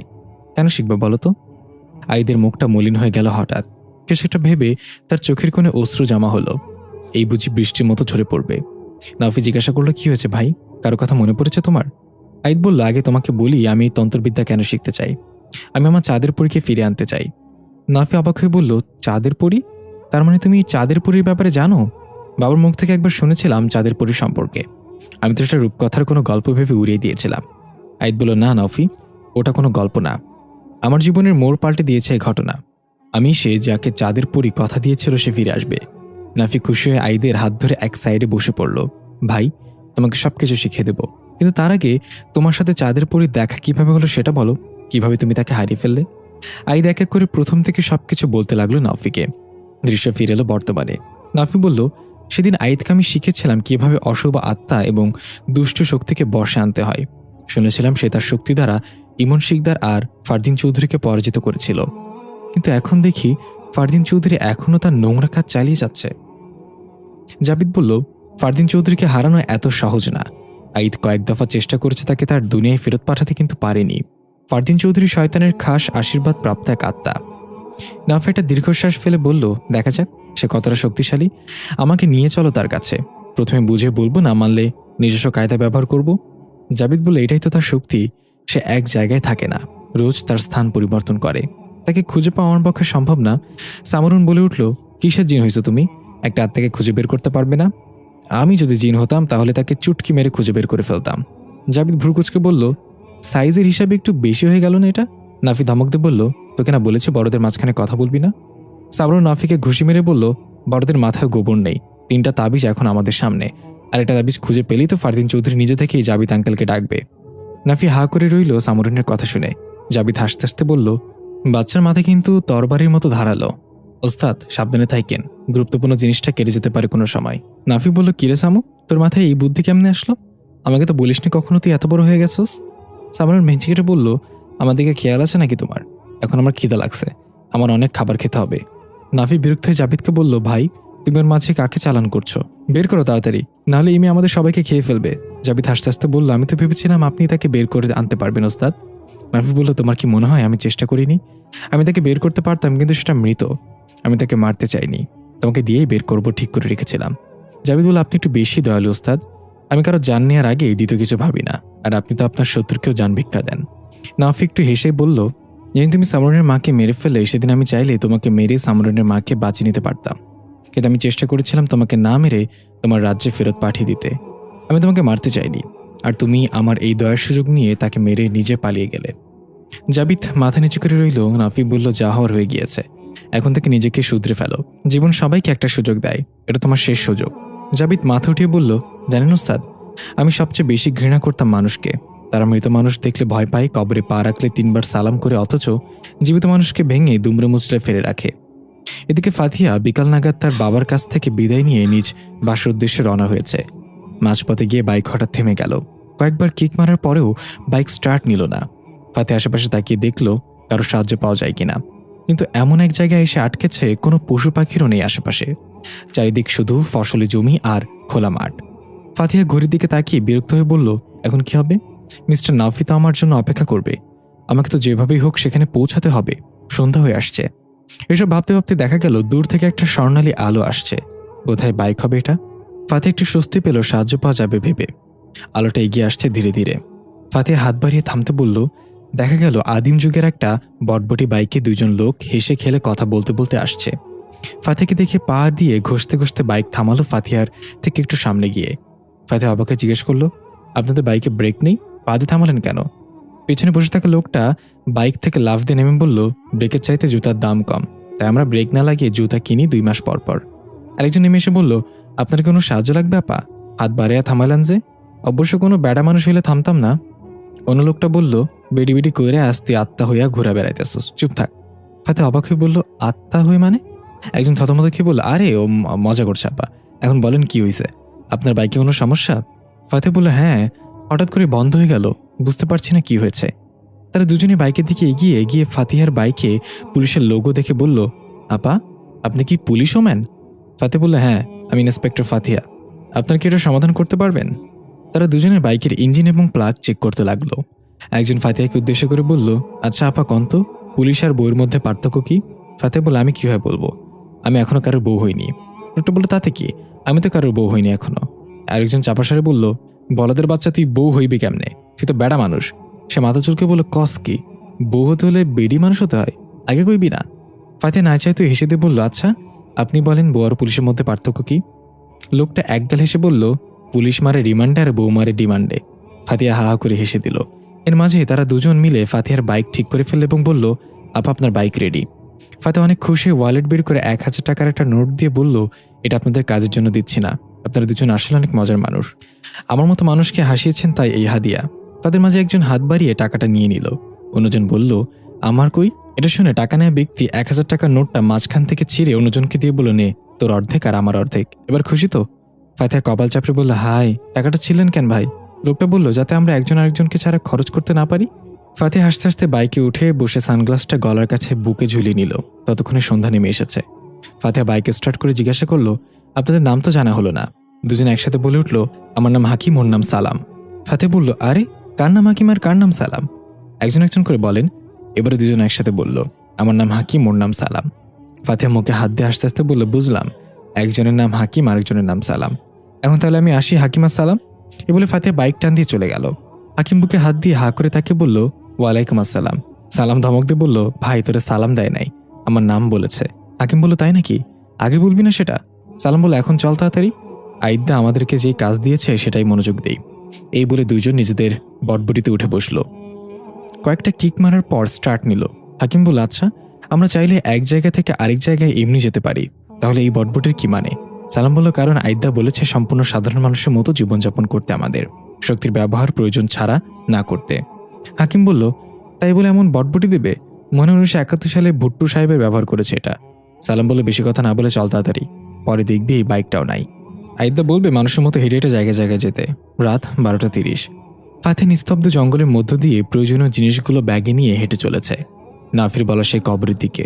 গাছের পাতার ফাঁক ফুকর দিয়ে চাঁদের আলো পড়ছে জঙ্গলের মেঠো পথে। ফাতিহা মোবাইলের ফ্ল্যাশলাইট জ্বালিয়ে পা টিপে টিপে হাঁটছে। শুকনো পাতার মরমরা আওয়াজে ভয়ানক হয়ে উঠেছে। হঠাৎ হুতুম প্যাঁচা ডেকে উঠল। ফাতিহা চমকে গিয়ে বুকে থুতু দিয়ে আবার হাঁটতে লাগলো। প্রায় কবরের কাছাকাছি চলে এসেছে। ওই তো দূরে কবরটা দেখা যাচ্ছে। কবরের পাশে 4 জন লোক দেখা যাচ্ছে, মাথা ঝুঁকিয়ে দাঁড়িয়ে আছে, যেমনটা আমরা নামাজে রুকু করার সময় করে থাকি। ফাতিহা তার চলার গতি কমিয়ে দিল আর ভাবতে লাগলো, নাফিকে আরও কাউকে নিয়ে এসেছে নাকি? এই লোকগুলো কারা আর তারা এইভাবে বা দাঁড়িয়ে আছে কেন? ভাবতে ভাবতে ফাতিহা চলে আসলো একদম কবরের সামনে। লোকগুলো এখনও সেভাবেই দাঁড়িয়ে আছে, তারা কোনো নড়াচড়া করছে না, তাদের চেহারা স্পষ্ট বোঝা যাচ্ছে না। ফাতিহা কি করবে না করবে ভাবতে ভাবতে আস্তে করে ডাক দিল, নাফি, আপনি কি এখানে আছেন? হঠাৎ এক ঝটকায় সবাই রুকু থেকে সোজা হয়ে দাঁড়িয়ে গেল। ফাতিহা থতমত খেয়ে তাড়াতাড়ি পিছিয়ে গেল ভয়ে। তারা সবাই একযোগে ফাতিহার দিকে তাকিয়ে বলল, এসেছিস? তোর জন্য তো অপেক্ষা করছিলাম, আয়। ফাতিহা দেখল তাদের চেহারা ভয়ানক রকমের খারাপ, চোখগুলো লাল টকটকে, মুখের থেকে সাদা ধোঁয়া বের হচ্ছে। ফাতিহা খেয়াল করলো পাশে আরেকটা নতুন কবর খুঁড়ে রাখা হয়েছে। ভয়ানক দেখতে ওই ছায়ামূর্তিগুলো মোটা কণ্ঠে একযোগে বলে উঠল, হে কবরের বাসিন্দা, নেমে পড়, এই কবর তোর জন্যই সাজানো হয়েছে, আয় নেমে পড় কবরে। এই বলে তারা ফাতিহার দিকে অদ্ভুতভাবে হাওয়ায় ভেসে এগিয়ে আসতে লাগলো। ফাতিহা প্রচণ্ড ভয়ে পিছিয়ে দৌড় দেওয়ার জন্য প্রস্তুত হলো, কিন্তু তার আগেই জমিন ভেদ করে সাপের মতো কিছু লতাপাতা বের হয়ে এসে ফাতিহাকে পেঁচিয়ে ফেলল। ফাতিহা চিৎকার করে নাফিকে ডাক দিল, নাফি কোথায় আপনি? আর কিছু বলার আগেই লতাপাতা ফাতিহার মুখও পেঁচিয়ে নিল। ভয়ানক দেখতে ওই ছায়ামূর্তিগুলো এসে ফাতিহাকে উঠিয়ে নিয়ে কবরে শুইয়ে দিল। তারপর অন্যরকম এক ভাষায় কিছু পড়তে পড়তে কবরে মাটি দিতে লাগলো। ফাতিহা পুরো শক্তি খাটিয়েও লতা পাতা থেকে নিজেকে মুক্ত করতে পারল না। মুখ দিয়ে কোনো কথা বলতে পারছে না, চোখ দিয়ে পানি পড়ছে শুধু। কিছুক্ষণ পর নাফি তার প্রয়োজনীয় জিনিসগুলো নিয়ে কবরের কাছে পৌঁছেছে। একটু অবাক হয়ে চারপাশে তাকিয়ে দেখলো ফাতিহা তো এখন আসেনি। এতক্ষণে তো এসে পড়ার কথা, কোনো সমস্যা হলো না তো? হঠাৎ চোখে পড়ল ওই কবরের পাশে আরেকটা নতুন কবর। নাফি চোখ বড় বড় করে নিজেই নিজেই বলল, এটা আবার কোন বালা? নতুন খবরটা আবার কার? নাফি তাড়াতাড়ি ফোন বের করে ফাতিহার নাম্বারে ডায়াল করলো। রিং হতে মৃদু শব্দে ফাতিহার ফোনের রিংটোন শোনা গেল। নাফি চোখ ঘুরিয়ে ঘুরিয়ে চারপাশে তাকালো রিংটোন কোথায় বাজছে। হঠাৎ নাফির চোখ গেল নতুন কবরটার দিকে। নাফি ধীরে ধীরে এগিয়ে গিয়ে উপর হয়ে বসে কবরটার কাছে কান পেতে শুনল ফোনের রিংটোন তো কবরের মধ্য থেকে আসছে। তার মানে ফাতিহা। নাফি হন্তদন্ত হয়ে তাড়াতাড়ি কবরের মাটি সরাতে লাগলো। নতুন কবর হওয়ায় মাটিগুলো এখনও চেপে যায়নি। পুরো মাটি সরিয়ে দেখা গেল লতাপাতায় পেঁচানো একটা দেহ কবরে শোয়ানো। নাফি হাঁপাতে হাঁপাতে তাড়াতাড়ি কবরে নেমে দেহটার মুখের ওপর থেকে টেনে লতাপাতাগুলো ছিঁড়ে ফেলল। দেখা গেল এটাই ফাতিহা। নাফি কোলে করে কবর থেকে ফাতিহার দেহ উপরে তুলে আনলো। শরীর থেকে সব লতাপাতা টেনে ছিঁড়ে মুক্ত করে ডাকতে লাগলো, ম্যাডাম কথা বলেন ম্যাডাম। ফাতিহার কোনো সারা শব্দ নেই। নাফি নিজের কান ফাতিহার বুকে রেখে চেক করলো নিঃশ্বাস চলছে কিনা। বুঝতে পারলো নিঃশ্বাস চলছে এখনো। নাফি হাঁপ ছেড়ে নিজের প্রয়োজনীয় জিনিস রাখা ব্যাগ থেকে পানির বোতল এনে ফাতিহার মুখে ছিটিয়ে দিল। ম্যাডাম চোখ খুলেন, কিছু হয়নি আপনার, আমি এসেছি দেখেন। এবার ফাতিহার কোনো সারা শব্দ নেই। নাফি ইতস্তত বোধ করে কাঁপা কাঁপা হাতে ফাতিহার বুকে হাত দিয়ে চাপ দিতে লাগলো। কয়েকবার চাপ দিয়েও লাভ হলো না। শেষ হিসেবে নাফি আর কিছু না ভেবে সোজা ফাতিহার মুখে নিজের মুখ লাগিয়ে শ্বাস দিল। আশেপাশে কেমন সব থমকে গেল। জোনাকি পোকাগুলো টিমটিম করে আলো দিচ্ছে স্লো মোশনে। গাছের পাতা আর ঝনঝন শব্দে দুলতে লাগলো। আকাশের গোলাকার চারটা মেঘের আড়ালে লুকিয়ে পড়ল। ফাতিহা একটা লম্বা নিঃশ্বাস ছেড়ে চোখ মেলে তাকালো। নাফি তাড়াতাড়ি নিজেকে সরিয়ে নিল। ফাতিহা হাঁপাতে হাঁপাতে বলল, আমি বেঁচে আছি? নাফি পানির বোতল এগিয়ে বলল, আমি তো ভয় পেয়ে গিয়েছিলাম, কোনোভাবেই আপনার জ্ঞান ফিরছিল না। তারপর? ফাতিহা ঢকঢক করে পানি গেলে বলল, তারপর? নাফি চোখ টিপটিপ করে বলল, তারপর আর কি, আপনার মুখে পানি ছিটে জ্ঞান ফিরালাম। ফাতিহা বলল, আচ্ছা ঠিক আছে, কিন্তু আপনি ঠোঁটে লিপস্টিক দেন কবে থেকে? নাফি এক করে তাড়াতাড়ি ঠোঁটে হাত দিয়ে ঘষা দিয়ে দেখল ফাতিহার ঠোঁট থেকে লিপস্টিক লেগে গিয়েছে। নাফি লজ্জা পেয়ে আমতা আমতা করে বলল, না মানে মানে আমার কোনো ইন্টেনশন ছিল না, যা করেছি আপনাকে বাঁচানোর জন্যই করেছি। I swear. ফাতিহা একটু মুচকে এসে বলল, আপনি ঘাবড়ে যাচ্ছেন কেন? আমি জানি আপনার ওইরকম কোনো ইন্টেনশন ছিল না। ধন্যবাদ আপনাকে সময় মতো আমাকে বাঁচানোর জন্য। নাফি বলল, কি হয়েছিল, কিভাবে হলো এটা? ফাতিহা এক এক করে সবকিছু খুলে বলল নাফির কাছে। নাফি চিন্তিত চেহারায় বলল, জাবিদ তো এখন আমাদের পক্ষে, তাহলে এটা কে করলো? ফাতিহা অবাক হয়ে বলল, জাবিদ আমাদের পক্ষে মানে? নাফি একটু হেসে বলল, সব বলবো আপনাকে। পাশার দান পুরো উল্টে গিয়েছে, ঘটনা অন্যদিকে মোড় নিয়েছে। আপনার সাথে এটা এখন একজন করতে পারে, সে হলো ফারদিন চৌধুরী। ফাতিহা বলল, কি চৌধুরী? নাফি ভুরুকুচকে বলল, আরে চৌধুরী না, চৌধুরী। এসব বলা যাবে অন্য সময়, এখন আমরা এখানে যা করতে এসেছি তা করতে হবে। আপনাকে আরেকটা রিস্ক নিতে হবে। ফাতিহা বলল, সেটা কি? নাফি বলল, আমার কাছে এখন 3টা তাবিজ আছে, বাকি আছে একটা তাবিজ। আপনাকে এই 3টা তাবিজ নিজের শরীরে পরে নিতে হবে। তারপর আমি আপনার আত্মাকে চতুর তাবিজ খোঁজার জন্য চালান করব কোথাও। ফাতিহা অবাক হয়ে বলল, তার মানে আমার আত্মা শরীর থেকে বিচ্ছিন্ন হয়ে যাবে, কিন্তু তাবিজ কিভাবে খুঁজে পাবো? নাফি বলল, আপনার শরীরে 3টা তাবিজে আমাদেরকে চতুর্থ তাবিজ পর্যন্ত নিয়ে যাবে। আমার উপর ভরসা রাখতে পারেন, আপনার আত্মাকে পুনরায় শরীরে ফিরে আনবো। ফাতিহা বলল, আমি জানি আপনি সেটা করবেন, কিন্তু আপনি একা আসছেন কেন? সামরুন কোথায়? এদিকে সামরুন বাসায় নিজের রুমে বসে খাতায় কিছু একটা লিখছে। ব্যাকগ্রাউন্ডে সামরুনের কণ্ঠে আমরা শুনতে পাই, কুত্তা বিলাই বান্দর বেড়া, আমাকে নিয়ে গেলে কি হতো সাথে? আমি তার কাউকে বিরক্ত করতাম না, শুধু মাঝে মাঝে মুখ ফসে 2 একটা কথা বলে ফেলতাম। ওখানে পুলিশ মহিলাও থাকবে, না জানি আমার জামাইয়ের এই সুযোগে নিজের জেলখানায় কয়েদি বানিয়ে ফেলে। আমার তো মনই টিকতেছে না ঘরে।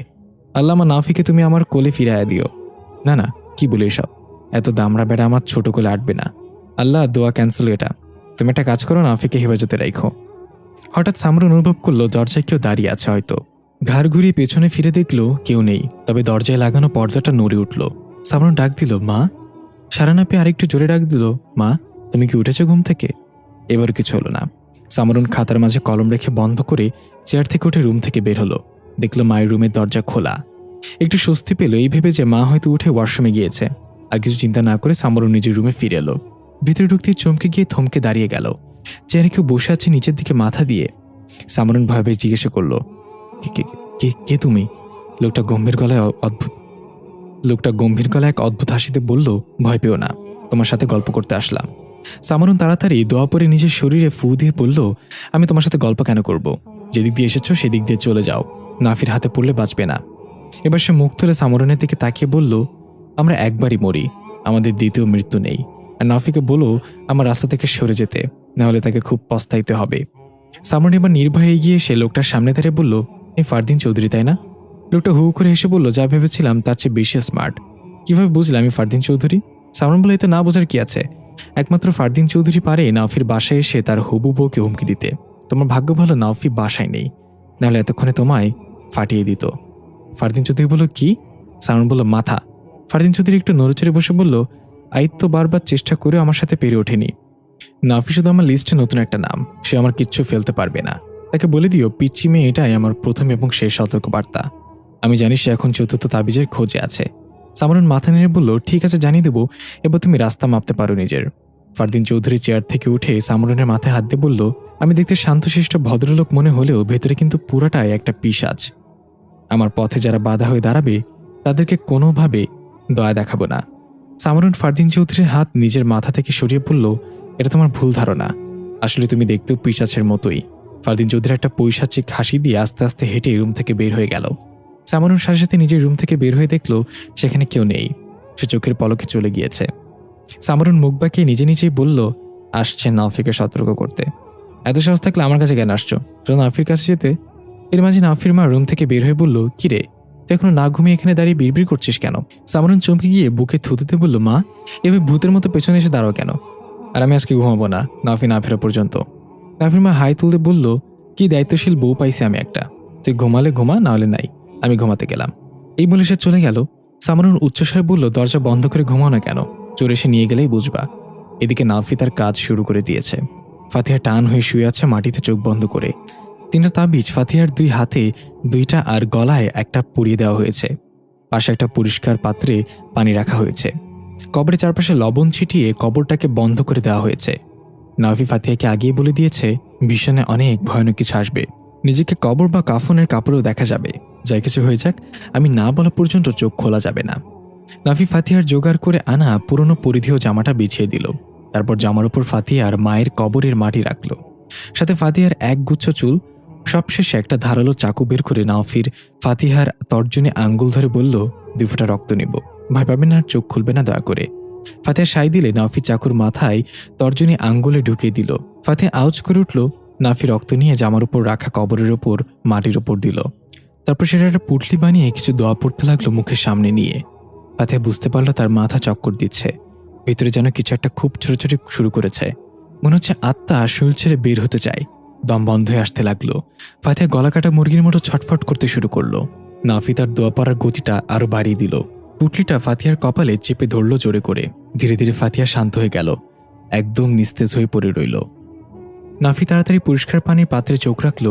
ফাতিহাকে দেখা যাচ্ছে না সেখানে। নাফি ডাক দিল, ম্যাম, আমাকে শুনতে পাচ্ছেন? হঠাৎ আবির্ভাব হলো সাদা আলোর ন্যায় ফাতিহার আত্মা। নাফি দেখতে পাচ্ছে তাকে, তার শরীর থেকে নূর ছড়াচ্ছে। নাফি বলল, ম্যাম, আপনি এখন অন্য জগতে পৌঁছে গিয়েছেন। আপনি আমাকে শুনবেন কিন্তু নিজে কিছু করতে পারবেন না। ফাতিহার আত্মা চুপচাপ দাঁড়িয়ে আছে। নাফি বলল, আপনার মস্তিষ্কে জোর দেন, সে আপনাকে জায়গা মতো নিয়ে যাবে। ফাতিহার আত্মা নিজের মাথা চেপে ধরল। ঘূর্ণনের মতো মুহূর্তেই অন্য এক জায়গায় চলে আসলো। নাফির চোখ পড়ল একটা ছেলে, একটা মেয়ে, তাদের সাথে একটা বিড়াল। হঠাৎ বিড়ালটা দৌড়ে রাস্তার এপারে চলে আসলো। মেয়েটা জুজু জুজু বলে ডাক দিয়ে বিড়ালটার পিছু নিল। নাফি বলল, ম্যাম, ছেলেটার কাছাকাছি যান, তাকে চেনা চেনা লাগছে খুব। ফাতিহা নাফির কথা মতো ছেলেটার কাছে গেল। নাফি অবাক হয়ে বলল, আরে, এটা তো আইদ। ম্যাম, আপনি মনে হয় মস্তিষ্কে একটু বেশি চাপ মেরেছেন, অনেক দূর চলে গেছেন। এবার পুরো মনোযোগ দিয়ে চাপ দেন, মাথায় সেট করে নিন আপনি কি চাচ্ছেন আর কোথায় যেতে চাচ্ছেন। ফাতিহা মস্তিষ্কে চাপ দিতে যাবে তখনই নাফি তাকে থামিয়ে দিল। 1 মিনিট ম্যাম। বিড়ালকে জুজু বলে তার পিছু যাওয়া মেয়েটা নিশ্চয়ই আইদের বোন সোহানা। বলতে না বলতেই নাফি দেখতে পেল সোহানা। এটা ভাবতেই নাফি দেখল সোহানা বিড়ালটাকে কোলে নিয়ে রাস্তা পার হচ্ছে। আইদকে কিছু বলতে বলতে ওদিক থেকে দ্রুতগতির একটা বাস এগিয়ে আসছে। নাফি নিজের মনকে শান্ত রাখতে না পেরে চিৎকার করে বলে ওঠে, সোহানা, সরে যাও। যদিও সোহানা নাফির কথা শুনতে পাবে না, তবুও নাফি বলে যাচ্ছে, সরে যাও, গাড়ি আসছে। আইদ, তাকাও এদিকে। নাফি দেখল বাসটা ঝপাট করে সোহানাকে উড়িয়ে দিল। নাফি চোখ বন্ধ করে ফেলল। এটা সহ্য করতে না পেরে নাফি তাড়াতাড়ি বলল, ম্যাম, মস্তিষ্ককে চাপ দেন। আইদ সোহানা বলে চিৎকার করে দৌড়ে আসছে। ফাতিহা নিজের মস্তিষ্ককে চাপ দিয়ে দিয়েছে, জায়গা পরিবর্তন হয়ে গেল ঘূর্ণনের মতো। নাফি নিজেকে সামনে নিয়ে বলল, ম্যাম, অনেক দূর চলে গিয়েছিলেন। সোহানার মৃত্যু নিজ চোখে দেখতে হবে ভাবিনি। এখন সামনে এগিয়ে যান, দেখি এবার কোথায় গিয়েছেন।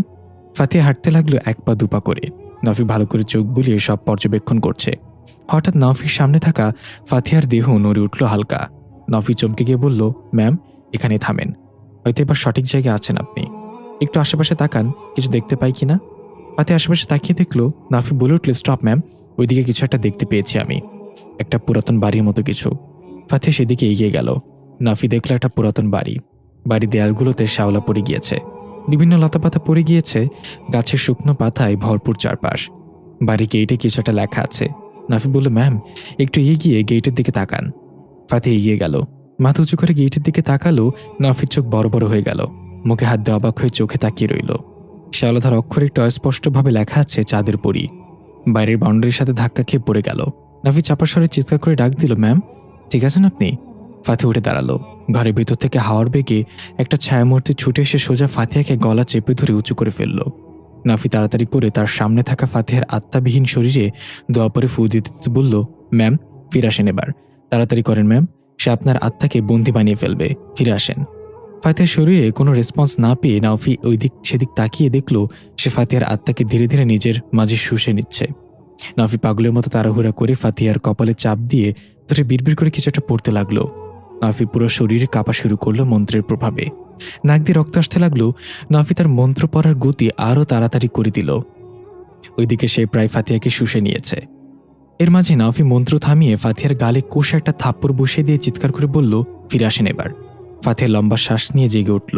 ঘন নিঃশ্বাস ছাড়তে ছাড়তে উঠে বসে বলল, কি হয়েছে, আমরা কি সফল হয়েছি? নাফি হাঁপ ছেড়ে স্বস্তির নিঃশ্বাস নিয়ে বসে পড়ল। হাসতে হাসতে বলল, আর একটু হলেই আপনি আত্মার জগতে চিরকালের জন্য আটকে যেতেন। আপনি কি শুনতে পাননি আমি আপনাকে ফিরে আসতে বলছিলাম? ফাতিহা বলল, আমি শুনতে পাচ্ছিলাম আপনার কণ্ঠ, কিন্তু কেন জানি কিছু করার শক্তি হয়ে উঠছিল না। মনে হচ্ছিল কেউ আমাকে জ্যান্ত গিলে খেয়ে নিচ্ছে। নাফি বলল, সে যাই হোক, ফিরে তো এসেছেন, আর আমরা জেনে গিয়েছি চতুর্থ তাবিজটা কোথায় আছে। ফাতিহা প্রশংসক দৃষ্টিতে তাকিয়ে বলল, চাঁদের পরীতে? নাফি মাথা নাড়িয়ে বলল, হ্যাঁ, কিন্তু মনে হচ্ছে না তাবিজটা সেখান থেকে আনা সহজ হবে। কড়া পাহারায় রাখা হয়েছে, তবে একজনই পারবে আমাদের সাহায্য করতে। আইদকে খুঁজে বের করতে হবে। ফাতিহা মাথা চুলকে বলল, আপনি কি বলছেন, সব মাথার উপর দিয়ে যাচ্ছে এখন। কে আইদ? চাঁদের পরীর রহস্য কি? আমি তখন কার মৃত্যু দেখলাম বাস অ্যাক্সিডেন্টে? জাবিদ কেন আমাদের সাহায্য করছে কিছু বুঝতে পারছি না। নাফি উঠে দাঁড়িয়ে নিজের ব্যাগ কাঁধে নিয়ে বলল, চলেন, যেতে যেতে আপনাকে সব বলছি। প্রায় সকাল হয়ে এসেছে, একটু পরে ফজরের আজান হবে, আমাদের এখন যাওয়া উচিত। ফাতিহা নিজের ব্যাগ কাঁধে নিয়ে নাফির সাথে চলতে শুরু করলো। ফাতিহা নাফির দিকে তাকিয়ে বলল, আপনার নাক থেকে তো রক্ত বের হচ্ছে, কিভাবে হলো এটা? নাফি নাকে হাত দিয়ে দেখল, তেমন কিছু না, আপনাকে ফিরে আনার জন্য কালো মন্ত্র পড়েছিলাম, ওইটার প্রভাব অনেক শক্তিশালী। ফাতিহা পকেট থেকে সাদা রঙের একটা রুমাল বের করে নাফিকে থামিয়ে খুব যত্ন সহকারে নাক থেকে রক্ত পরিষ্কার করে দিতে লাগলো। নাফি অদ্ভুত ভালো লাগার এক চাহনিতে ফাতিহার দিকে তাকিয়ে আছে। ফাতিহা চোখ উপরে তুলে জিজ্ঞাসা করলো, এভাবে কি দেখছেন? নাফি মুচকি এসে বলল, দেখছি এতদিন কেন এই সৌন্দর্য দেখলাম না আমি। ফাতিহা একটু লজ্জা পেয়ে রুমালটা নিজের পকেটে রেখে বলল, আপনি রক্ত পরীক্ষা করালে নিশ্চয়ই আপনার ফ্লাটিং পজিটিভ আসবে। এই বলে ফাতিহা হাঁটতে লাগলো। নাফিও সাথে সাথে চলতে চলতে বলল, চোখের পানি তো অশ্রু মুছে দেয়, সত্যিকারের ভালোবাসা হলো নাকের পানি মুছে দেয়া। ফাতিহা হাসি আটকে বলল, আমি তো নাকের পানি মুছে দেইনি, রক্ত ছিল সেটা মুছে দিয়েছি। নাফি বলল, সে যাই হোক, নাক নিয়ে বড় বড় মহাপুরুষগণ অনেক কিছুই বলে গিয়েছেন। যেমন এক মহাপুরুষ বলেছিলেন, পছন্দের মানুষের সর্দি লাগলেও ভালো লাগে, নাকের পানি পড়লেও মনে হয় নায়াগ্রা ওয়াটারফল বইছে। ফাতিহা এবার হাসতে হাসতে বলল, সাথে নাফিও। হাসি থামিয়ে নাফি সবকিছু বলা শুরু করলো ফাতিহাকে। এদিকে নাফি এবং ফাতিহা কবরের পাশ থেকে যাওয়ার পর দেখা গেল কালো রঙের একটা লম্বা রেইনকোটের মতো হুডি পরা একজন সেখানে এসেছে। কবরের পাশে দাঁড়িয়ে পকেট থেকে কিছু একটা বের করলো, তারপর দুই হাঁটু ঘেরে বসে কবরের উপর ধুলো জাতীয় কিছু ছিটিয়ে দিল। এরপর একটা চাকু বের করে ক্যাচ করে নিজের হাতটা কেটে দিল অল্প। রক্তের ফোঁটাগুলো কবরের উপর ফেলতে লাগলো। কবর থেকে সাদা ধোঁয়া বের হওয়া শুরু করলো। হুডি পরা মানুষটার অদ্ভুতভাবে হাসতে হাসতে ভাইব্রেট করা কণ্ঠে বলে উঠল, তুমি যা চাচ্ছ আমি তোমাকে তাই দিচ্ছি, আশা করি তুমি আমাকে হতাশ করবে না সাকসেস হওয়ার পর। এরপর দেখলো কবরের আশেপাশে লবণ ছিটানো, যেটা নাফি করেছিল। সে আঙ্গুলের মাথায় একটু লবণ নিয়ে জিব্বায় লাগিয়ে থু করে ফেলে দিয়ে বলল, তারা বেঁচে ফিরেছে, কিন্তু মরবে খুব শীঘ্রই। এই বলে উঠে দাঁড়িয়ে ধীরে ধীরে পা বাড়ালো। গাছের উপর থেকে ধাপ করে একটা কালো রঙের বিড়াল তার কাঁধে বসে পড়ল। সে বিড়ালটার মাথায় হাত বুলিয়ে হাঁটতে লাগলো। কাঁধে থাকা বিড়ালটা ভয়ানকভাবে ডেকে উঠল। পরদিন সকাল, নাফি বাসায় এসে নাক ডেকে ঘুমাচ্ছে। সামারুন স্কুল ড্রেস করে রেডি হয়ে নাফির রুমে এসে বসে আছে আর নাফির দিকে রাগী দৃষ্টিতে তাকিয়ে আছে। হঠাৎ নাফির ঘুম ভেঙে গেল। চোখ খুলে দেখল সামারুন তার দিকে হিংস্র বাঘের মতো তাকিয়ে আছে। নাফি গা থেকে কম্বল সরাতে সরাতে ভয়ে ভয়ে বলল, কিরে, কি হয়েছে? সকালে নাস্তা খাসনি? আমাকে খেয়ে ফেলবি নাকি? সামারুন কিছু না বলে ফুসফুস করতে লাগলো রাগে। নাফি বলল, বুঝেছি, সকালে ক্লিয়ার হয় নাই। আমারও মাঝে মাঝে এমন হয়, পরে পাকা পেঁপে খেলে ঠিক হয়ে যায়। রাগ করিস না, আমি আসার সময় পাকা পেঁপে নিয়ে আসবো নে। সামরুন এবার খামখাম করে নাফির উপর ঝাঁপিয়ে পড়ে কিল ঘুষি মারতে মারতে, কুত্তা তোরে কইছিলাম আমাকে নিয়ে যেতে, কেন নিলি না? সত্যি করে বলস, কি করছিস এই পুলিশ মহিলার লাগে? এত দেরি হয়েছে কেন ফিরতে? জানোস আমি সারা রাত ঘুমাইতে পারি নাই? নাফি হাসতে হাসতে বলতে লাগলো, এই থাম সামু, ব্যথা পাচ্ছি তো। আর ওই মহিলা তো কাল আত্মার জগতে আটকাই গেছিল, অনেক কষ্টে ফিরিয়ে আনছি। তোকে বলবো না কি হয়েছে কাল। সামরুন মুখ ফিরে বলল, আমি শুনবো না। সে কখন রেডি হয়ে বসে আছে স্কুলের জন্য, আর উনি হাওয়ায় উঠছে। ঘুমান আপনি, আর ওই দারোগা বেডির স্বপ্নে দেখেন আমি একাই যেতে পারবো স্কুলে। এই বলে সামরুন হনহন করে চলে গেল। নাফি তাড়াতাড়ি উঠে কোনোরকম মুখ ধুয়ে শার্ট পরতে পরতে বাসা থেকে বের হয়ে গেল সামরুনের পিছু পিছু। সামু, দাঁড়া না, আমি আসছি তো, আস্তে হাট। সামরুন কোনো কথা না বলে শুনে চলে যাচ্ছে। দূরে সামরুনের নাগাল ধরে নাফি হাঁপাতে হাঁপাতে বলল, শুনতো আমার কথা? কাল রাতে কি কি হয়েছে সেটা না শুনলে বুঝবে কি হবে কেন এত দেরি হয়েছে? সামরুন রাগী গলায় বলল, শুনবো না আমি। নাফি বলল, আচ্ছা এত রিকোয়েস্ট করছিস যেহেতু তাহলে বলি। এই বলে নাফি কাল রাতে ঘটে যাওয়া সবকিছু একা একাই বকবক করে বলতে লাগলো হাঁটতে হাঁটতে। সব বলা শেষে নাফি জিজ্ঞাসা করলো, এবার তো বুঝলি কেন এত দেরি হয়েছে আমার? সামরুন এবার শান্ত গলায় বলল, কাল রাতে ফারদিন চৌধুরী এসেছিল আমার কাছে। নাফিটা শুনে থমকে দাঁড়িয়ে ভয়ার্ত চেহারায় সামরুনের দিকে তাকিয়ে রইল আর বলল, কি বললি তুই? ফারদিন চৌধুরী এসেছিল? কিন্তু কেন? সামরুন বলল, আমার অটোগ্রাফ নিতে। নাফি রাগ করে সামরুনের হাত ধরে টান দিয়ে নিয়ে রাস্তার পাড়ের পাইলিংয়ে বসে বলল, কি বলেছে সে তোকে? সামরুন বলল, সতর্ক করতে এসেছিল, তুমি যেন তার পথে বাধা না হয়ে দাঁড়াও। নাফি বলল, তারপর তুই কি বললি? সামরুন বলল, আমি বলেছি তোমার যদি এতই শক্তি থাকতো তাহলে আমার কাছে না এসে সোজা নাফির কাছে যেতে। তুমি নাফিকে ভয় পাও। নাফি এটা শুনে সুন্দর করে হেসে সামরুনের গাল টেনে বলল, এই না হলে আমার বউ, তবে তোর জন্য আমার চিন্তা হচ্ছে এখন। ফারদিন চৌধুরী বাণী চিনে গিয়েছে, সে আবার আসবে। এর মাঝে নাফি খেয়াল করল রাস্তার অপর প্রান্তে দুটা লোক এদিকে তাকিয়ে কি যেন কানাঘোষা করছে। নাফি দেরি না করে ডাক দিল, হ্যালো, কি হচ্ছে এখানে? কারা তোমরা? তারা দুজন রাস্তার ওপার থেকে নাফির দিকে এগিয়ে আসতে লাগলো হেঁটে। সামরুনও দেখল তারা রাস্তার এদিকে ওদিকে না তাকিয়ে পার হচ্ছে। হঠাৎ দুই পাশ থেকে দুটো দ্রুত গতির গাড়ি এসে তাদেরকে ভেদ করে চলে গেল আলোর মতো। তাদের কিছুই হলো না। সামরুন হাঁ করে বলল, নাফি, তুমি কি সেটাই দেখছো যেটা আমি দেখলাম? নাফি বলল, হ্যাঁ সামু, তারা মানুষ না কোনো। দাঁড়া, আসতে দে কাছে, তুই আমার হাত ধরে রাখিস। ওই দুজন কাছে আসলে নাফি চোখ রাঙিয়ে বলল, কি চাই? তাদের মাঝে একজন বলল, ভুল না হলে আপনি নাফি, তাই না? আরেকজন বলল, ভুল হলেও আপনি নাফি, ভুল থেকে যদি ভালো কিছু হয় তাহলে ভুলই ভালো। এটা শুনে আবার অন্যজন বলল, হালা সার্ফেক্সেলের পুত, আমার কথার মাঝে কথা বলা জরুরি ছিল? আরেকজন রাগী গলায় বলল, কেন, তুই কি এমন শেখ পরিবারের সন্তান যে তোর কথার মাঝে কথা বলা যাবে না? আরেকজন গর্জে উঠে বলল, দেখ ভাই, 4 থেকে 5টা খারাপ খারাপ গালি দিয়ে দে, তবু আমাকে শেখ পরিবারে যোগদান করাইস না। নাফি ধমক দিয়ে বলে উঠল, আরে কি করছো তোমরা? হ্যাঁ, আমি নাফি। কাজের কথা না বলে নিজেদের মাঝে ঝগড়া শুরু করে দিয়েছ। সামরুন বলল, করুক না ঝগড়া, আমার তো মজাই লাগছিল। নাফি সামরুনকে থামিয়ে বলল, হ্যাঁ, এবার বলো কি চাই? আমি নাফি। একজন বলল, আমার নাম হাকিম। অন্যজন বলল, আমার নাম সালাম। নাফি বলল, ওয়ালাইকুম আসসালাম, এবার কাজের কথা বলো। সালাম বলল, ধুর, সবাই খালি আমার নাম নিয়ে মজা নেয়, সমস্যা নেই। এখন কথা হলো আইদ আপনাকে স্মরণ করেছে। নাফি অবাকের সাথে অনেক খুশি হলো। আমি নিজে তো আইদকে স্মরণ করছিলাম, খুব তাড়াতাড়ি তার সাথে দেখা করতে যেতাম। হাকিম বলল, গতকাল রাতে আপনি কারোর সাহায্যে চাঁদের পুরীতে প্রবেশ করেছিলেন, যেটা এখন সম্পূর্ণ ফারদিন চৌধুরীর দখলে। ফারদিন চৌধুরী চাঁদের পুরীতে তার কয়েকজন শক্তিশালী অনুসারীকে পাহারায় রেখেছে। আপনি যার সাহায্যে সেখানে প্রবেশ করেছিলেন তাকে ফিরে আনতে সক্ষম তো হয়েছেন, তবে তার আত্মার সাথে যুক্ত হয়ে অন্য এক অতিথি চলে এসেছে। নাফি অবাক হয়ে জিজ্ঞাসা করলো, তার মানে ফাতিহার জীবন বিপদে আছে এখন? সালাম বলল, এর বেশি আমরা জানি না, বাকিটা আইদের কাছ থেকে জেনে নেবেন, আপনারা দেরি করা উচিত হবে না। নাফি বসা থেকে উঠে দাঁড়িয়ে বলল, সামু, চল তাড়াতাড়ি তোকে স্কুলে দিয়ে আইদের সাথে দেখা করতে যেতে হবে।